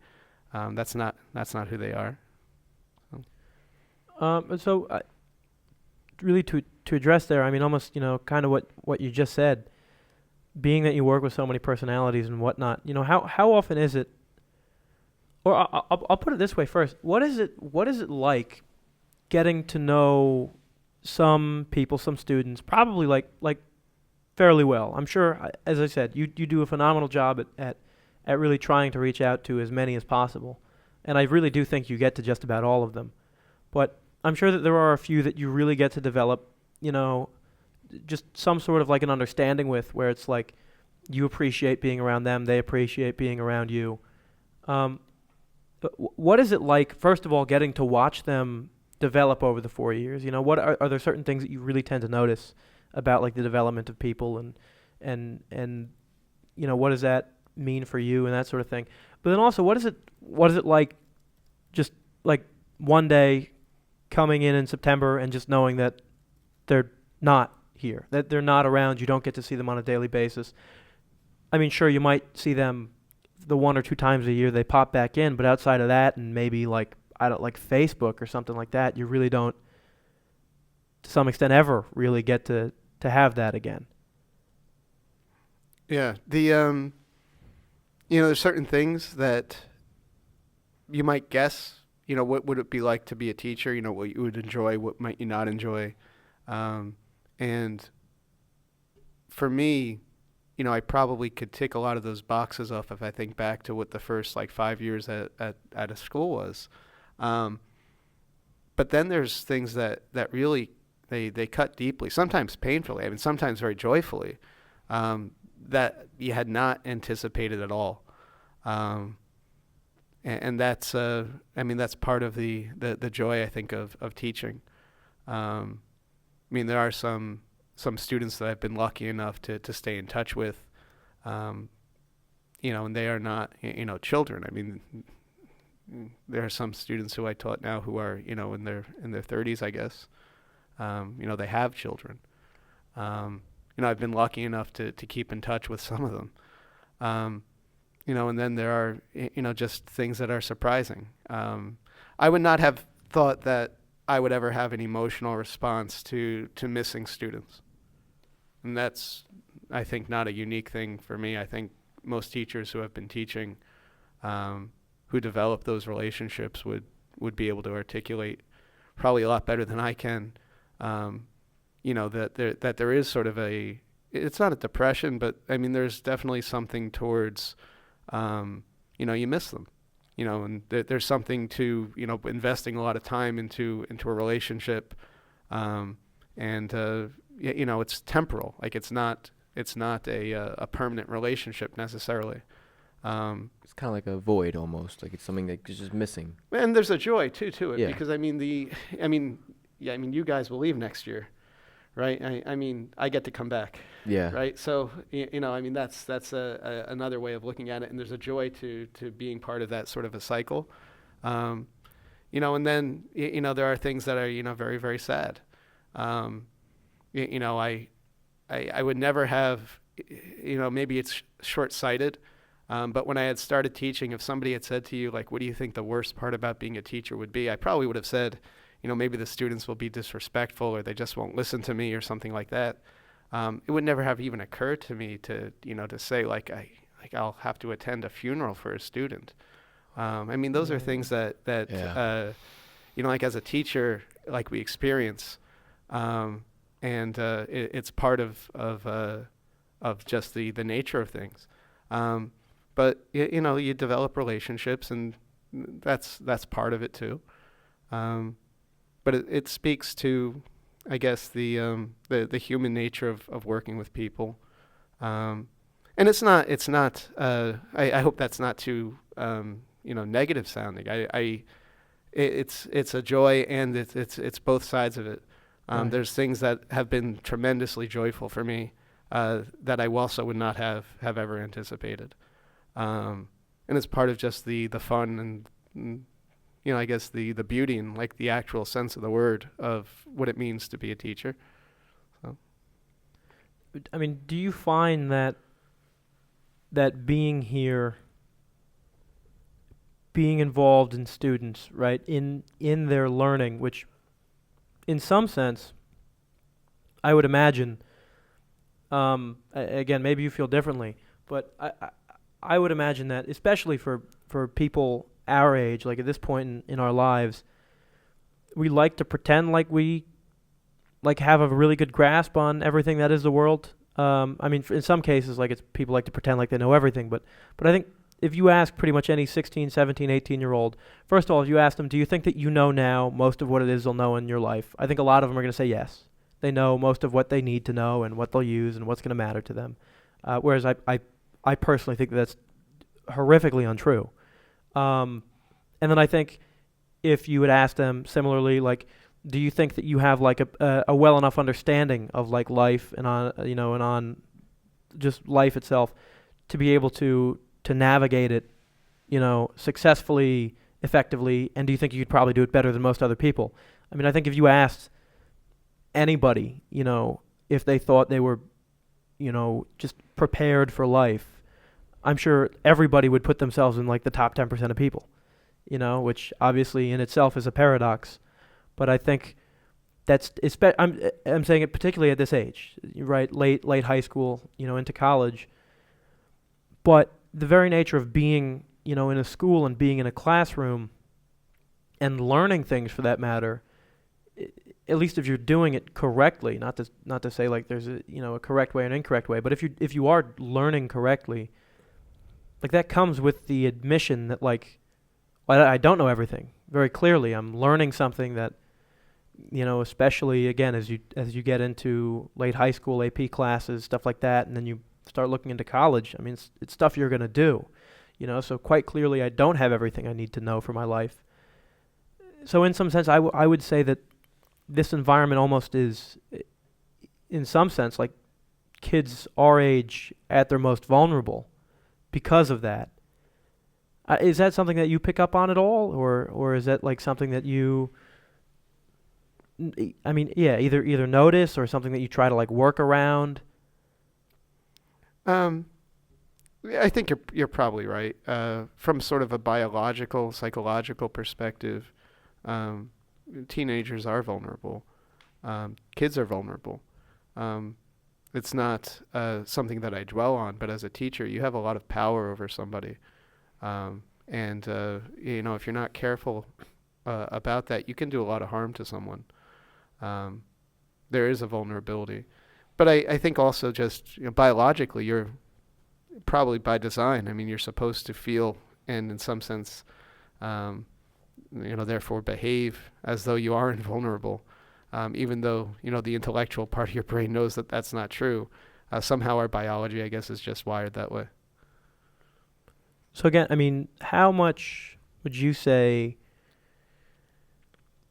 I mean, you say you are consciously aware of the fact that you have some amount of power. Is it? How much do you recognize that, like, probably the version of students that you see here? I mean, sure, right? It's something that other people, here in the building get to see, but let's probably be honest. People in classrooms, especially if it's an interesting class, if it's an interesting lesson, if it's an interesting teacher, probably act very differently than they do in almost every other situation, I would imagine. That it's like, I mean, because the traditional narrative is like, it's not cool to be curious. I don't really know why that is the case, but I think often it is. But again, the very nature of being engaged in a lesson is to be curious. And so you have a lot of people here who probably anywhere outside of this building, would try to seem intentionally either a lot more, not to say a lot more tough, but again, to have a lot less of that aspect of like wonder and curiosity that's so often associated with like weakness. But you, I mean, on a daily basis, deal with that side of them. Mm-hmm. I think that as a school community, I think we've done a really good job with fostering a community where it's okay to be curious. I mean, don't get me wrong. I think so very much too of the community, but I think I could be wrong in this, but I would argue that most of our students, or at least a fair number of our students here, when they go home or on the weekends or on their breaks, probably spend not like the majority of the time, but a fair amount of their time with people who aren't from this community, just by the nature of this being a private school. I mean, I think I've mentioned this on here before myself. When I go home, I can talk to people from the school, and I communicate with them. But I mean, the amount of times that like outside of school, or outside of like going to a school related event that I have seen people from here is so extremely limited, and it's granted, I'm a bit of a rare case because of how far I live from the school, but I would argue that it's true of a lot of people, that they spend quite a good portion of their time with people outside of the community. So I mean, that's what I mean. I don't disagree at all. I think our school itself has done a phenomenal job, and that's why I think people are so okay with it in the classroom. People are so willing to seem curious, and I really think that there is so little of that negative aspect, sort of encompassing it, that people are so comfortable, in the building. I really feel that. But sort of more what I mean is, but knowing that we have that community, but probably a lot of the people that our students then go and spend a lot of their time with outside of school don't have that kind of community built around them, or at least that notion within the community built around them, that it's okay to be curious. I don't know. Does that play into your thinking at all, or how you evaluate? Well, I think not so much how I wouldn't say how I evaluate students, but in terms of the value of a school, there's a difference between schools, and if you're interested in reading some of the research on this, it's really interesting. Especially for single sex schools, all boys schools. There's a demonstrable benefit to those environments, and it has to do with the learning community and the comfort to participate in it, but it bears out in the outcomes for the students. Not everybody has the benefit of that. So I mean, it's really, I guess, a question for you guys, when you go, home on the weekends, or when you go home and hang out with your friends who don't go to school here, is there an awkwardness because you are, part of that, but you're also in some sense also an outsider now to the people who you're friends with from your own towns, and you would probably see it better than your teachers do when you see how your friends who go to the local public high school, how they view the culture of their school versus how you view the culture of yours. But I definitely think it's real, and I definitely think that as a school community, there's value to what goes on here. Sometimes it's taken for granted, but I definitely think that there's a reason to do it, and there's a benefit to being part of it. I mean, then I'll direct that over to you, Frank. What do you, as Mr. Tedeschi asked, which is, it's probably rightful to point out. We obviously experience it.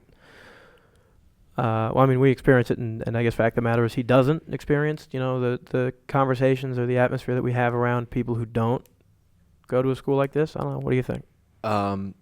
It's definitely there's a disconnect with people when you're even good friends that I have. It's a disconnect because they don't know the experience, especially at our school. I think our school's unique in that type of camaraderie that we have with each other, that they don't understand it, and trying to describe it to them is very hard to do, I think. Right. Well, relating that particularly to the notion of the acceptance of curiosity, right? Or being able to wonder, and again, how probably in most scenarios outside of a learning scenario, outside of school, it is frowned upon, the nature of being curious and pursuing intellect. How do you feel that reflects upon you and your own experiences with other people outside of school? Well, I think actually that's a good point, because for the most part, when I went through public schooling as a younger kid it was actually seen as nerdy to actually be interested in learning and wanting to engage with a teacher. You're you're a bookworm, kind of that kind of title. It's not always the best title to be given, and certainly the people giving it weren't known for being very smart at all, or even engaged. But it was when you're there, I think there's much more other variables that go into the idea of why people don't really want to engage or seem like they don't know things. By there, you're saying a public school? Or? Yes, a public. I think there's different variables that go into it than being at a Catholic school. I think people that aren't engaged here, it's for different reasons than for Right. public school. I What think. I'm saying is not even reflecting back to that time though, but like in your own time now, like in the present. Like I mean, you still communicate with a fair number of people from your former school, from what I come to understand. And when you're with those people, I mean, we had talked to back in episode 3 for a little while about about this idea of like fronting, as we had called it, based on a book that we had read. But this notion of like, putting on different masks in different scenarios. Do you feel that, again, particularly as it pertains to like, the notion of curiosity and learnedness and of wanting to pursue intellect, do you feel that that around groups of people who don't go here, haven't been through this, do you think that you have to, again, not to throw on a different mask or not to be a different person, but like, do you think you have to alter things a little bit? Like in terms of like being like engaged and wanting to learn something new, you mean, like in that sense? That's what I'm. Yeah. Yeah. So like when you're around other people, do you have to in some sense suppress your own like curiosity or your own like instinctual drive to, if you get what I'm going there? Yeah, I think it's like, for me, it's a switch. It's like when I'm in school, like school is a time when I want to engage and learn and try and like fill my brain with much knowledge as possible throughout a day, I think. But when I'm outside of school, I don't think it doesn't have to necessarily do with the people that I'm with. I think it's more about the mindset. Like it's just an instinctual switch that I have that goes off in my head, where I'm like, I'm out of school. It's like I'm just more like, I'm less focused on trying to learn things, and not even like the fact that it's because I'm with different people. It's really just more to do with like the fact that I'm outside of school. Reflecting on that now, do you think that's a good thing or a bad thing? That like the want of pursuit of knowledge kind of turns off?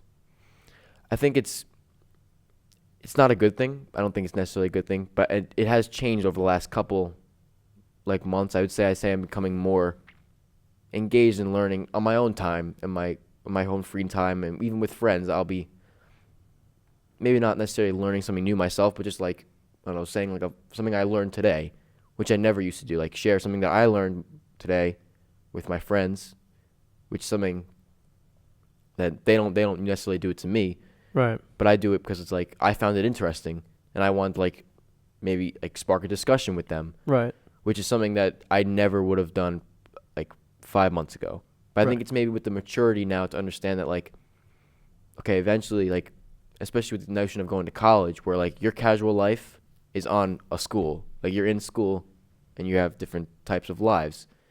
It's like the notion that maybe it doesn't have to be such a concrete difference in the way I act outside of school and the way I act inside of school, where I can try and maybe they can kind of interject with each other, I think. Right. And so the reason I ask it that way and like that far is, I mean, this relates a little bit back to what we had said, like in regards to like the Atahualpa story, where it's like people were like in between classes, even in like the social time, like it becomes like you're interested and you're talking about it and you genuinely have that drive to know more. Do you find yourself like in some way, because and the reason I asked that last one there, you think it's a good thing is, I mean, I would say that like, I don't think so. No, I don't think like the notion at all that like curiosity at some point becomes unacceptable, or not even necessarily unacceptable, like less cool, less okay, less appreciated. I think that's a terrible thing, and I mean, first of all, Mr. Tedeschi, I'd like to know, would you say that, is that something that you agree with? That it's not good to have like that loss of one's own curiosity when you leave like a school environment. Yeah. Curiosity, I think, is a pretty healthy symptom of a good school. So Right. if there's a school community where kids are afraid to be curious or to express themselves for fear of being made fun of or whatever it might be, Right. Yeah, I mean, that's a pretty big hallmark of a problem. Well, what I'm saying is, though, again, I as I said, I think the school community in particular does a phenomenal job. But I'm saying then when you go home, and a lot of these people do engage with people from other communities. They start to for some reason lose that drive, make fear of that drive. Do you find yourself in some way like trying to do things or trying to arrange things in a way that you want to keep your students curious outside of your classroom? You know, where you because I think there have been. I think there have been, at least I'll say in my own time, it seems like you intentionally do. Like you like to drop things in your lessons where it's like, I'm going to throw this out there. It's very interesting. I'm going to tell you just enough to get interested, but then I'm going to tell you we don't have enough time to cover it. Mm-hmm. You know? And then it kind of becomes like the whole on your own time, you look into it. And like, is that designed specifically, again, not to say designed to mean like it's some tactical decision that's done for a negative reason, but is that designed in some way to try to let your students build up like their own confidence and curiosity when they're alone, when they're at home, when they're with other people? Well, I think that you're describing that is a function of who you are, which is just a tremendously, curious person. And the both of you are the types of people who are something is interesting to you. You're going to, learn about it on your own, and you don't have to wait for a teacher to explain it to you. And I think you both have the self-confidence to not be restricted by your friends if you think it's not going to be cool for you to be interested in something. As far as it like being intentionally built into a lesson, not really. I think it's probably the byproduct of just trying to teach well in the first place. That's going to be something that, especially for people who are by their nature already very curious, that they're going to look into. Where it might happen is if my sophomores who just handed in like a research paper, they might have like a moment while they're doing the research paper where it occurs to them that this is actually interesting to them. And there's no teacher there. I mean, is that it's not by design. It's just the nature of, if you are a curious person, I think most smart people, they are curious. At some point you're going to, not just do what somebody tells you have to do. I hope it happens, but I don't think it's written somewhere onto the lesson plan. Curiosity builder. Maybe some teachers do. If that happens in my class, it's happening just because of the natural discourse between us when it's going on. Hopefully it does happen, but there's no necessarily written into the lesson plan sort of thing. I actually have a perfect example of that, and it has to do with in that sophomore year we wrote an essay about the hegemony of the goal of trying to seek an hegemony for the Habsburg Empire. Then I remember like kind of going through a class not being that really engaged into it, and then like the dread to not wanting to do the essay just kind of pushed it back up to like the last night it was due. And I remember going through it, and I was starting to do like more research on it, and it actually like was really interesting to me about how like small little things are what actually stop them and stop them from happening, stop the hegemony from happening. And I just remember reading it and be like, wow, I wish I like had done this before, so I had more time to research this because this is really interesting. But of course, I was rushing to finish it, so I just had to get it done. Attaboy, Frank. Mm-hmm. I mean, that's part of it too, right? I mean, you just have to get your work done at some point. So yeah, would you say? And not to say that there necessarily has to be an answer, because it's probably the sort of question where, not that you don't want to give an answer, but like to admit one or the other is probably seen as a negative thing. So I understand that, but I think it's like just it's an interesting question in its own right. Would you say that you find yourself teaching more for the individuals who you assume to be attentive and curious and able to learn on their own, or do you think that you teach more for the kids who, I don't want to say like, because there are kids who can honestly struggle. Like there is such thing as a student who honestly struggles, who tries to learn and still is curious in their own right, but it's just having difficulty with the material. Then there are definitely the students who just are less inclined to pay attention, less inclined to care, less inclined to do stuff on their own time. So like that's what I'm talking about. So do you find yourself teaching more for the students who seem the most engaged and who seem the most, again, capable of teaching some stuff on their own? Or do you cater it more towards the people who you fear won't have that drive? Yeah, That's a fair question. I don't know. For me, I'm very sort of probably not the best teacher to ask that, because I happen to teach primarily classes that are filled with very curious people. Right, AP students. Yeah. So I have the AP Econ students, I have the AP European students, the freshman honors students, and for the most part, that's a demographic of people who are generally they want to get good grades, but they're also intellectually genuinely curious about things. So for me, I would be much more interested in hearing like probably a bigger mix from a different teacher. The truth is that for most of the students who are in my class, and I've probably told you this, especially as sophomores when you were studying for the AP European test, most of you are smart enough to, if you really wanted to, just sit down with the review book and drill yourself for probably a couple of months and do the exercises and look at a couple of practice tests, and without any help from a teacher, you would do very well on the AP exam. So I mean, from that end, like I've been very much lucky to tell that to students, and I can kind of take heart in the fact that if they want to do well, they're going to do that on their own.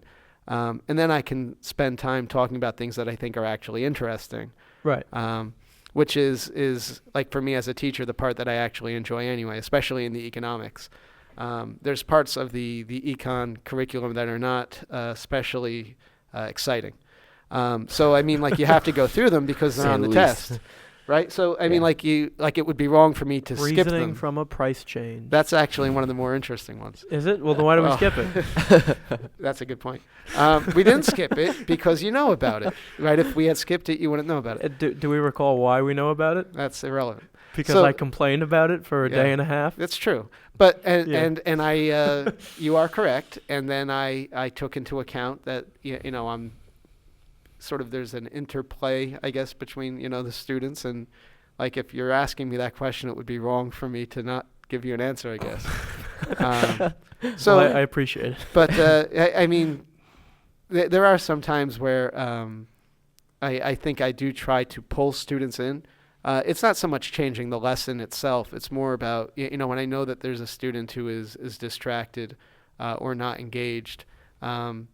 In some ways, for a teacher, it can be very tempting to just let them stay distracted and unengaged, as long as they're not bothering you. Yeah, just the whole, Mr. Fernino, the board is up here. Yeah, right. So the problem is on the board. You just pick your name randomly. Mr. Fernino, when was the last time you were in class? Well, I picked your name because I'm not gonna pull up some other student's name. That's not right for the show. Right. So I mean, like, it could be very tempting to when you're trying to march through content. To just let that go by, but that's obviously not the right thing to do. Right. And if you do have a student like that in your class, you're supposed to be trying to find ways to pull them in, and to varying levels of success, and sometimes varying levels of failure. So there isn't necessarily like a particular way you cater it. You just I take it you assume that every student is going to have some amount of drive on their own, and then if you have to pull them back in and you have to sort of encourage that drive, you do that like as necessary. For me, especially since I've been teaching those classes, that's a luxury that I get to enjoy in my classroom. Yeah. And I have taught other classes before. I taught the computers classes, which are they have the full mix because everybody in the building is taking them. Right. So I mean, it's really just, if you're teaching a subject and you're teaching the students in the room, it's not a cookie cutter type of thing. You should be tailoring the class to the students that you have in front of you. And again, like, that's the sort of thing where as a student, you might not see it because you only have your own experience.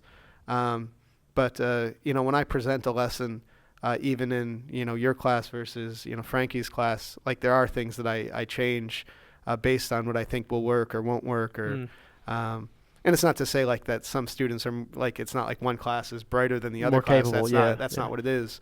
It's just that, like, I know that if I try to present it in a certain way, the dynamic of one group is not going to respond the same as the dynamic of another group. So you're trying to find ways of presenting things that are interesting.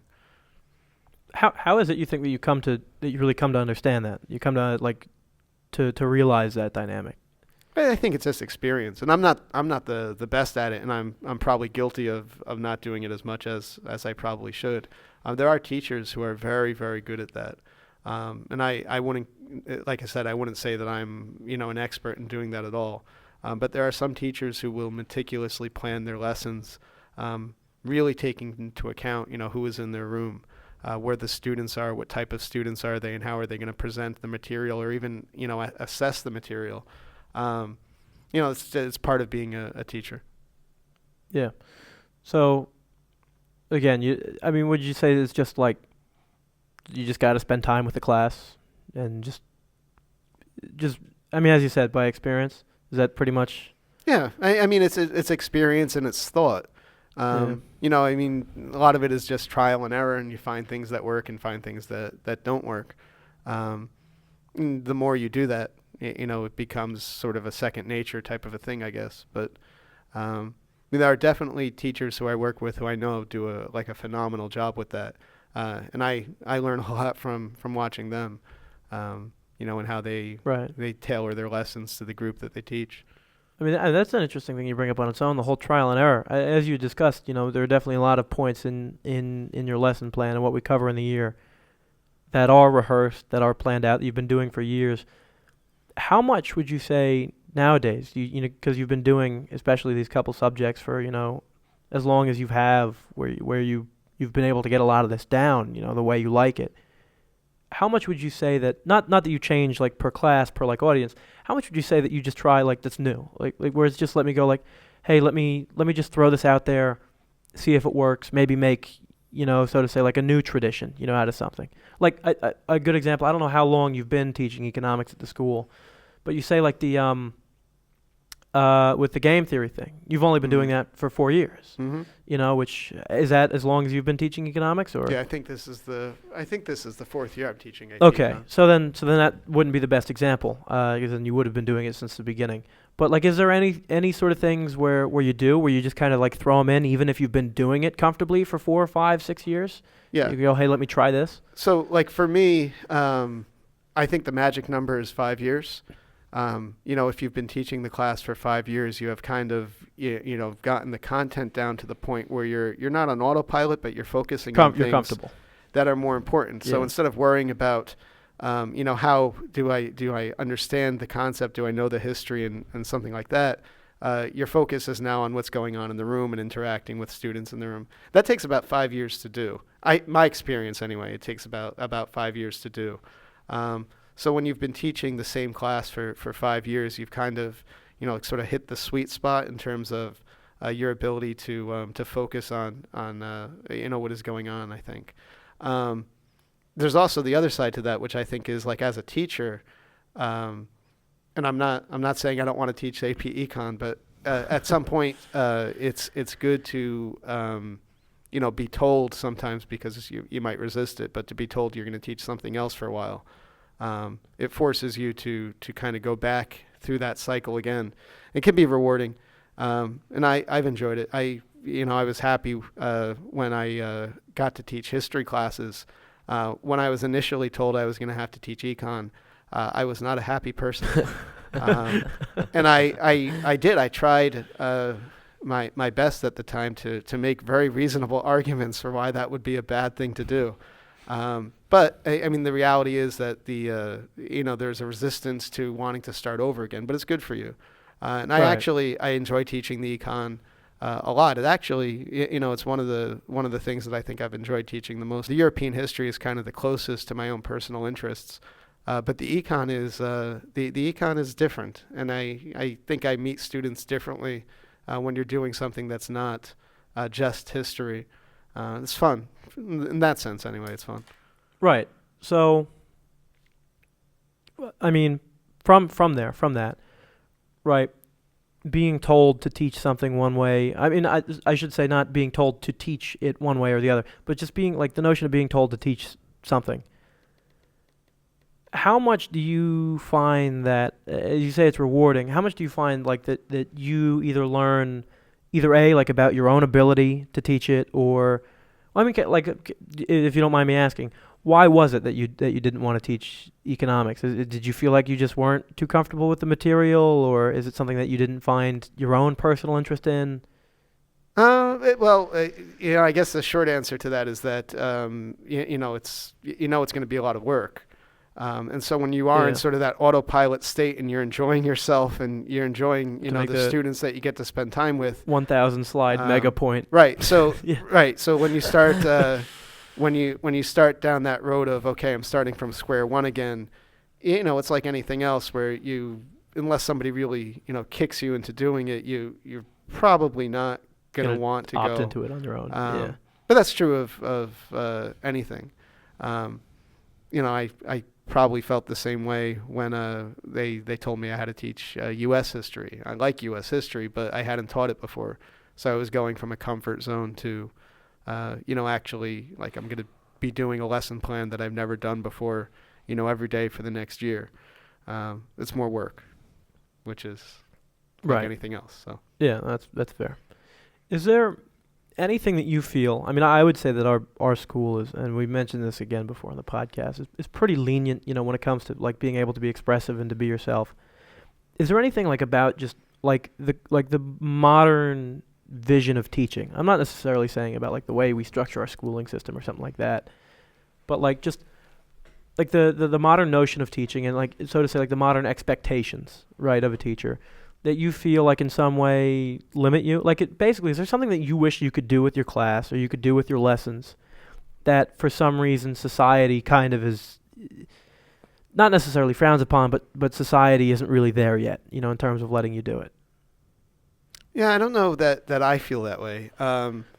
This is sort of, again, like I've been very lucky to be at a school that has really respected the idea of academic freedom. Right. I cannot think of a single time that I've ever taught a lesson and then been told afterwards by an administrator that you can't do it this way because you did this, or this. So I think from what I hear, and again, it's not my personal experience, that there are some teachers who, in public settings or in particular schools, they do say things that they feel restricted. And that's not been my experience, but I think that speaks to the type of school community that we have. And academic freedom is important for that reason.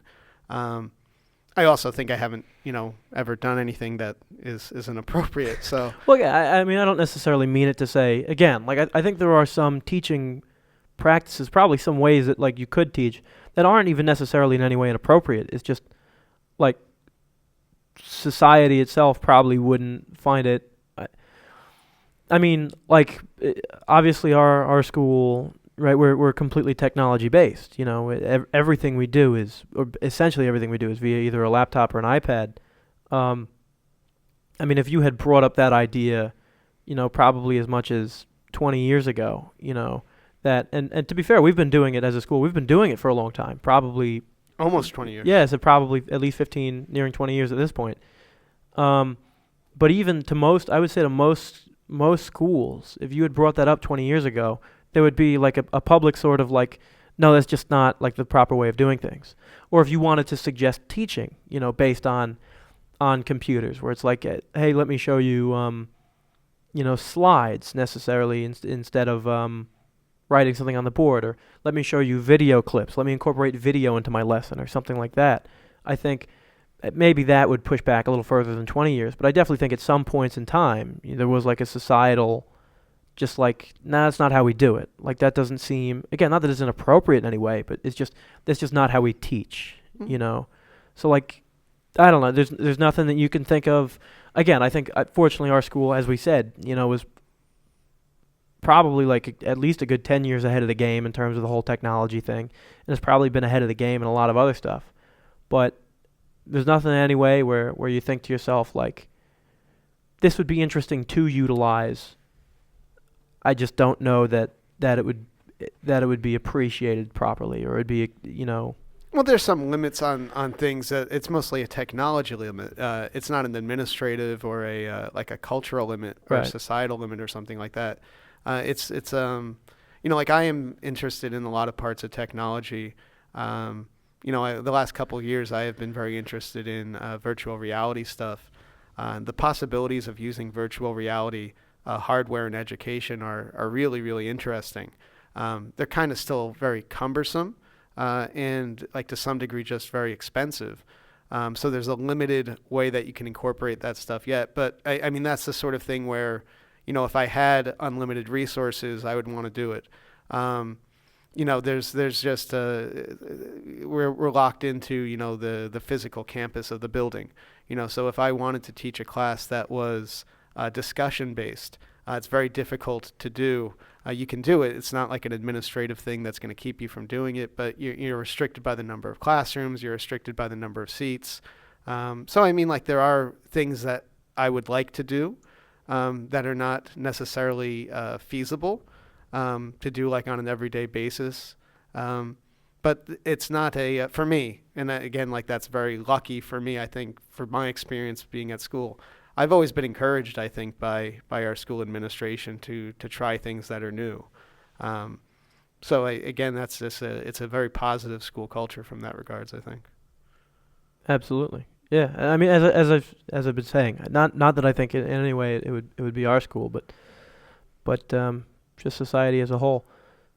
So then in what ways would you think then, if anything, that you are limited? Is it primarily just based on like the structure of the class, or like our location, as a building, or the things that perhaps you'd like to do that would require going places that we can't necessarily get to, or Well, I mean, anything just without going into like the details of like different educational things that I would like to try. I don't know how much we could get into with stuff like that. Right. One thing that I am, like I said, like the virtual reality, which is definitely like a tech solution, like a tech idea. Mm-hmm. But one of the things that I actually would really like to do, which is about as low tech as you can get, is sort of like the expression for it is called a Harkness table. Harkness table is essentially the entire class is taught around a circular table. And it's sort of it's the exact opposite of, the desks and the rows facing towards the front of the room with that, the expression, the sage on the stage, like I had said before. And it's sort of like a student-driven learning where the teacher is not there as a lecturer. He's there as sort of a guide. I mean, that's a problem to do if you have 30 people in a classroom. So if you want to have a school that is based around a system like that, you need to, have a schedule, and you need to have an ability to have small classrooms and an ability to, to facilitate that throughout the building. Right. So I mean, like, I can do something like that, but not on a regular basis, Right. because of we have realistic restrictions in terms of scheduling and things like that. Yeah. But it's not administrative. I think actually on the couple of occasions when I've actually asked for special permission to do things, I've never been told no. Yeah. So very fortunate in that regard. Right. Well, as you say that, I mean, like, we have in your class, we've had a few of those times where you'll only pull in a half or a third of the class and send the rest to do work in the library, and we do get to have those. I forget the term you use. Obviously, it's not the literal table, but the Harkness method. Yeah. That little ring of desks where it solves, or it pretty much reaches the same effect. I remember we did it we did it definitely this year in economics. We did it at least once back in European history, I do recall as well. Mm-hmm. I think we did it if it was like 10 of us on an island. Yes. So don't mention that, because if anybody. Oh yeah, you can't spoil it. They just say it's about morality. Yeah. Yes, it was. Yeah. But actually, fun fact: Phillips Exeter, a private school, is one of the first high schools to introduce the Harkness method. It's named for them. Yeah. Yeah. Yeah. I applied there when I was in 8th grade. Oh, well, you go here now. So. Are you trying to suggest something? I'm just trying to suggest that their accomplishments don't matter anymore. It's our accomplishments. I was just making a connection. No, but I mean it's within educational circles anyway. It's a fairly well-known thing, and it's a good method. but it's restrictive in terms of like resources and size. Right. Yeah. So I mean, I can do it, once a quarter, or I can do it, with a lot of very like meticulous planning ahead of time. You're dropping the single class into 3 different sections and doing one thing with one and 2 with, but to do that on a daily basis would be prohibitive for the schedule that I have. Right. I mean, it makes sense. Of course, it definitely does. Outside of that, then, outside of being the fact that, as you said, really, I mean, I guess the only limits on what you can do are technological and again, just the structure of our classes themselves. I mean, obviously, if there's something like that like you want to try, that you're interested in, that you don't want to, like, it's still yours and you still want to develop it, sure. Is there anything that you think you can get around to accomplishing that you just haven't yet? I mean, as you said, like, you do try to incorporate some new things. Is there anything that you've thought about doing, you just haven't pulled the trigger on? Either maybe because you felt like the class dynamic wasn't right that year, you want to wait for like the right year to try it out. I don't know. Is there anything? No, there's actually, I can't think of anything that I've ever wanted to do that I haven't actually, been allowed to do or had an opportunity to try to do. There's things where, I might hear something from a colleague and incorporate it in. That happens all the time. We happen to have a really strong sort of learning community in our faculty. We do actually talk with each other about what's going on in our classes. Not the students necessarily, but talking about, different things that we're trying.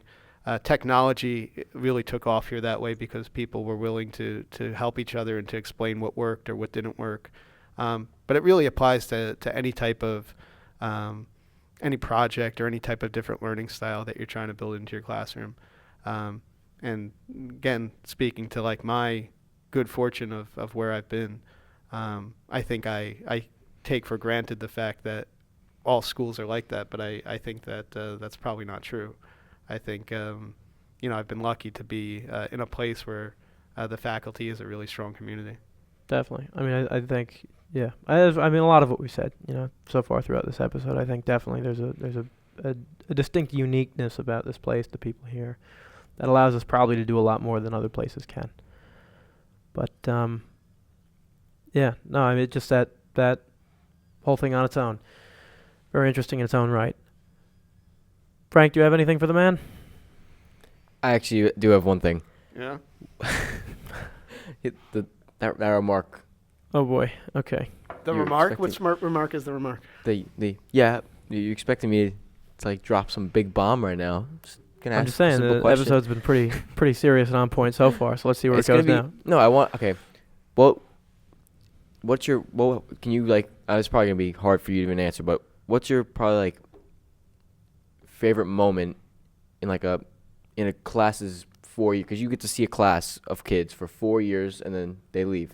What's probably the best part of a class that you get to like see that like it really like drives home the idea like what you do is like very rewarding for yourself? Yeah, right. So that's a good question, and it's not a bomb. You thought I couldn't keep it serious. Yeah. Well, we are under instructions to keep it mildly serious. So I think that was the quote there. That wasn't mildly serious. No, I'm not saying it wasn't. No, you're good. You're mildly serious. Let me put it this way: the fact the audience is hearing it right now means it was mildly serious. Otherwise, that's true. Wouldn't be in here. So here's the thing, right? There is actually like something that I have thought about, like in terms of the school year. Mm-hmm. And there is something that I actually look forward to every year that I think is the thing that you're talking about, but I can't tell you what it is.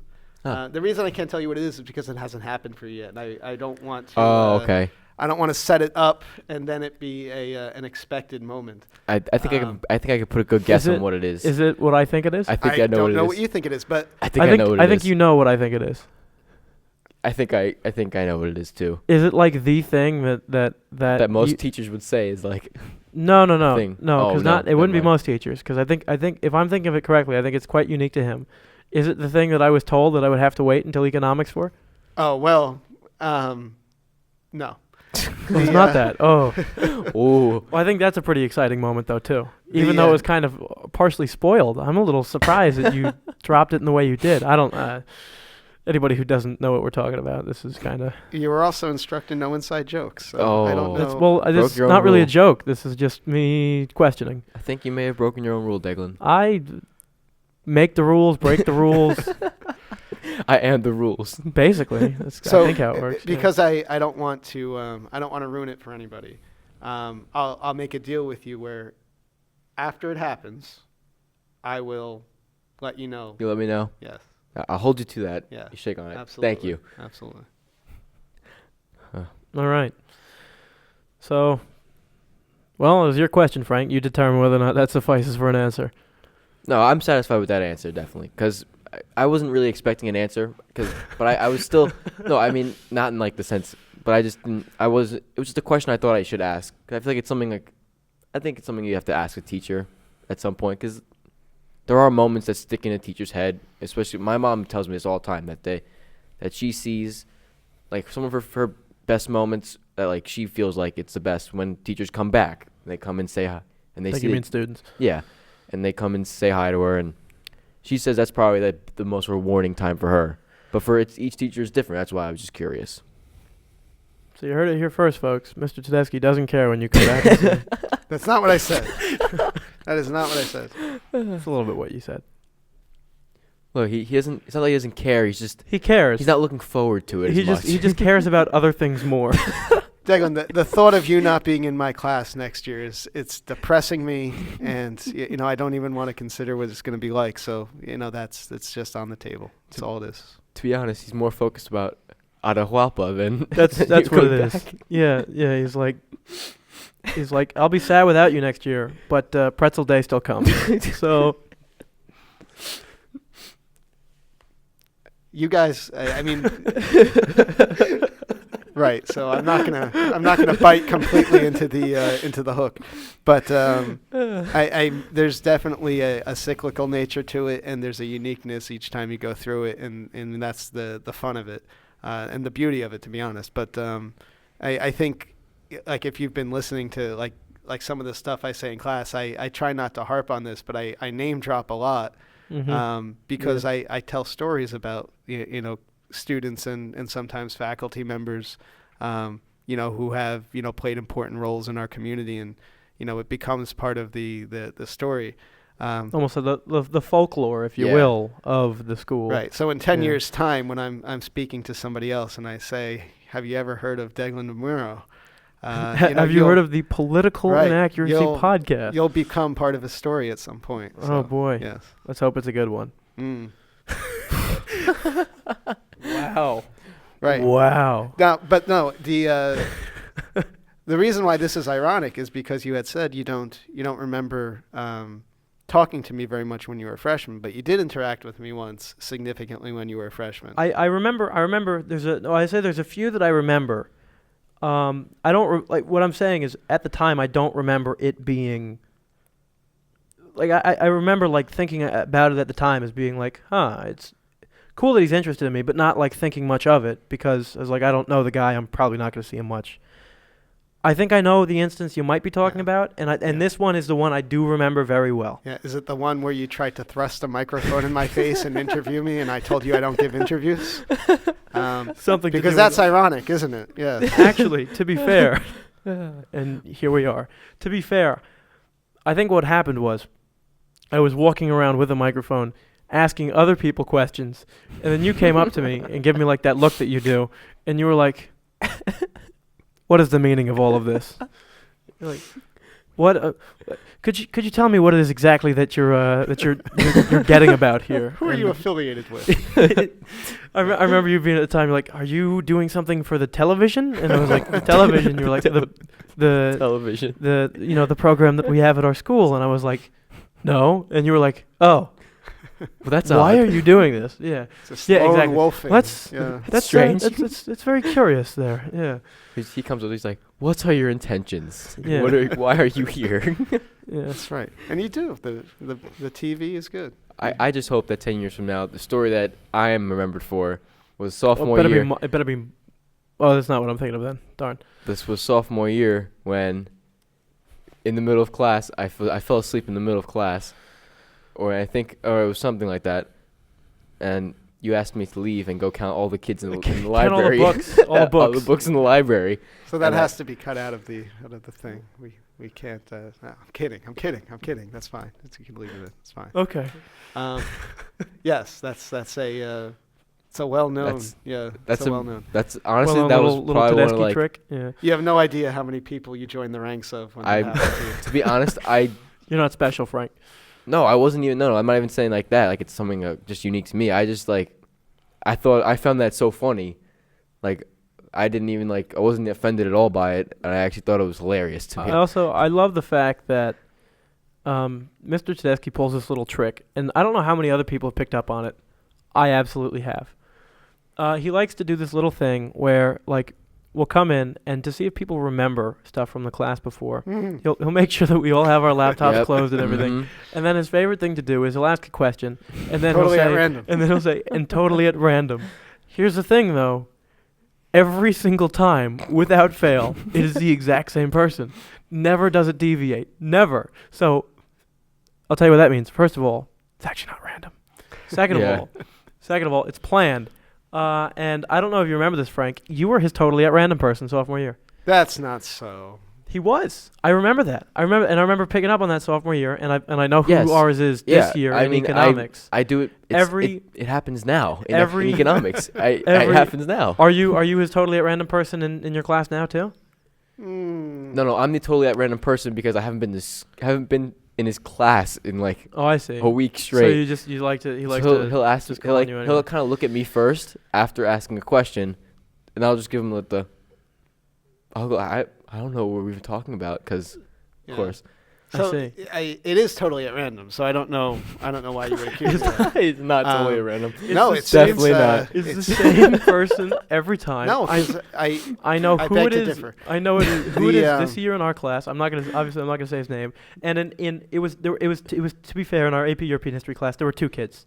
It was Frank and one other one who you did not call as frequently. It was almost always Frank, but there was another one who used to be your totally at random kid, who again I'm not going to name.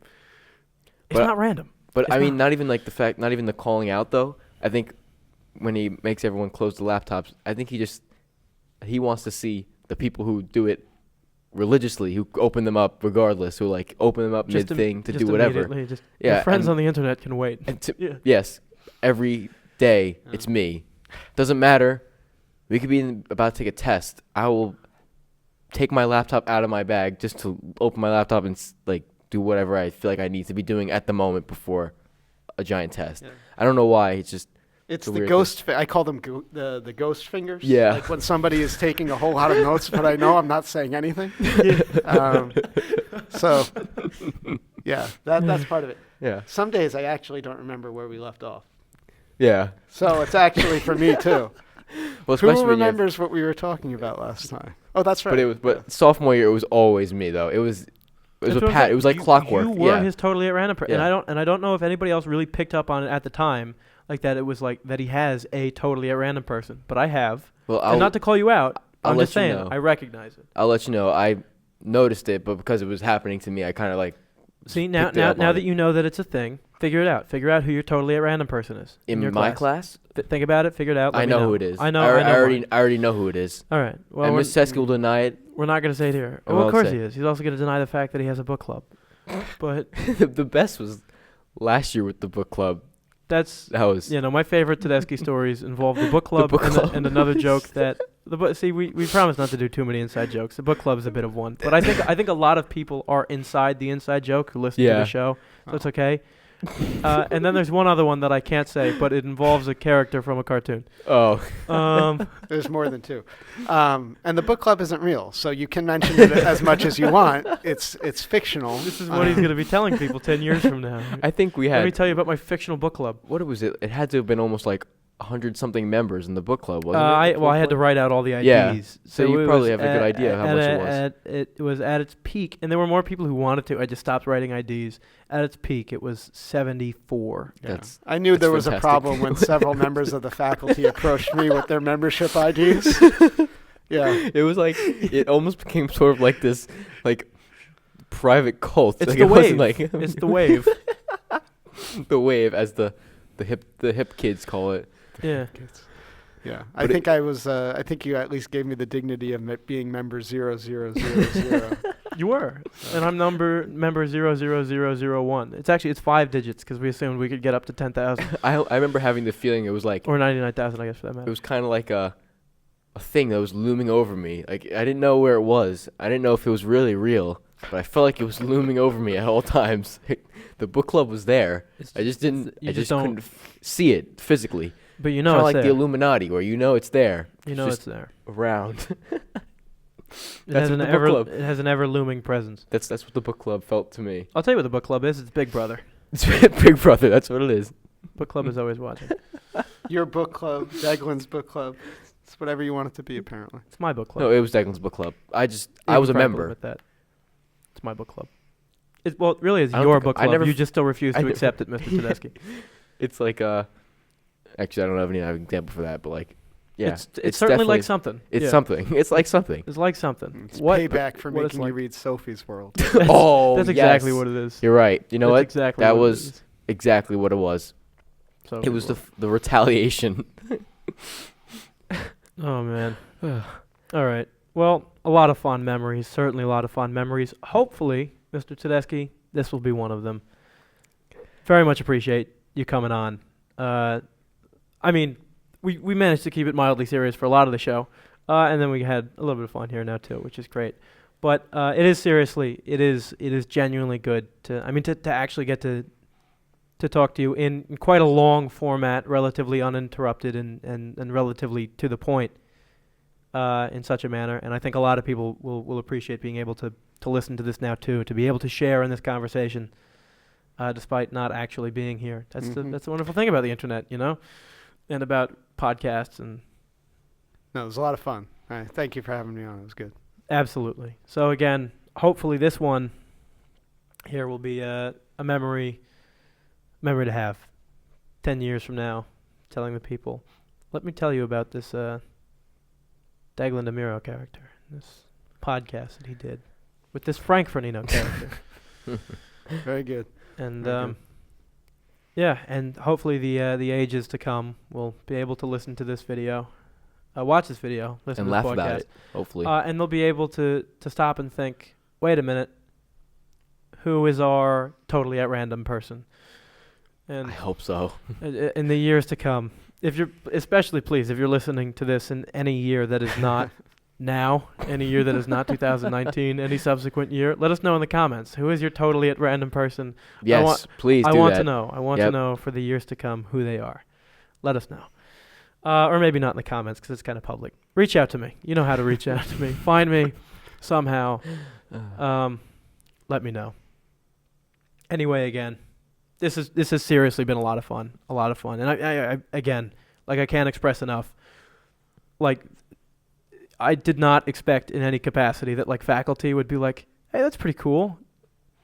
You interested in having me on at any time? And I think it's outstanding. As I said, I would have never expected that. I certainly wouldn't have expected that of any other place, you know, other than here. That is so true. to know that there That are is people true. who are interested enough and who are willing enough, and just so open, I guess, you know, to conversation, that they're willing to do it in such a format, I think is truly awesome. It's truly characteristic of our school, of where we are. But again, also of you, the fact that you're willing to do this, and the fact that, you know, not only was it like that I had to beg you into it or anything, but that you actually expressed an interest, you know, and you yourself said it was something that, you know, you thought you'd like doing. So again, I think that's awesome. I think that's brilliant. And once again, we really appreciate having you on. I'll say it for myself. I'll say it for Frank. I'll say it for the entire audience. I know for a fact that they're going to love this episode. Definitely. Thank you. Thank you for coming on. Thank you, guys. Thank you. It was a great time. Absolutely. So here's the thing. Season 2, episode 5. We're not actually done. The season isn't actually over. We're going to extend it past 5 episodes. But to some extent, we might as well be. Because I'll tell you this. Here's a little secret. It all goes downhill from here. Not that it's going to get bad or the quality is going to degrade or anything. But you're never going to get an episode as good as this. No, until we have Mr. not. Tedeschi back on. No insult to Ryan Arts. Love you, bud. But you're no Mr. Tedeschi. And every subsequent guest that we are to have on the show. You will not be just Mr. know Tedeschi. you're not going to live up to this episode. So Yeah, it's okay. no. You don't have to try. Be yourself. Yep. Have a good time. Just accept it. Let it be. It's never going to be another Mr. Tedeschi episode. So again, thank you all for joining us here, for listening. I sincerely hope you enjoyed. Please, there's a lot we talked about that I think is very interesting, and that I think a lot of it warrants, sort of your own input and your own feedback. So please, do that. Comment all sorts of nice things to Mr. Tedeschi, because I'm sure he will be reading them. No. Trust me, he's going to get curious enough to go on and to read the comments. I know him well enough to peruse to say through the comments a little bit. It's certainly going to happen. So just be nice, is all I have to say. And absolutely do. Please, thank him for everything he's done for the school, for you. And thank him for coming on the show. Because, again, I think it is just so awesome that he was willing to do this for us. But we should be having, again, from this point on, essentially, almost a guest every week, just because we have a lot to go through. And then, as we've mentioned a couple times before, at some point soon, this might double up into like 2 episodes a week as well for at least some periods of time, if we think we're capable of it. So just, keep your eyes out for all that. Hopefully you keep watching. Hopefully you keep being interested. But again, with regards to all that, just let us know what it is you'd like to see either us talk about or anything in terms of what it is that we're doing. We mentioned last week a couple of new projects that are underway, that they are still underway, and we'll let you know when we got more about them. So just hang tight for that, and hopefully this suffices for you all in the meantime. One last time, again, I just want to thank everybody for coming along. Really appreciate you watching and supporting the show. And until next episode, goodbye.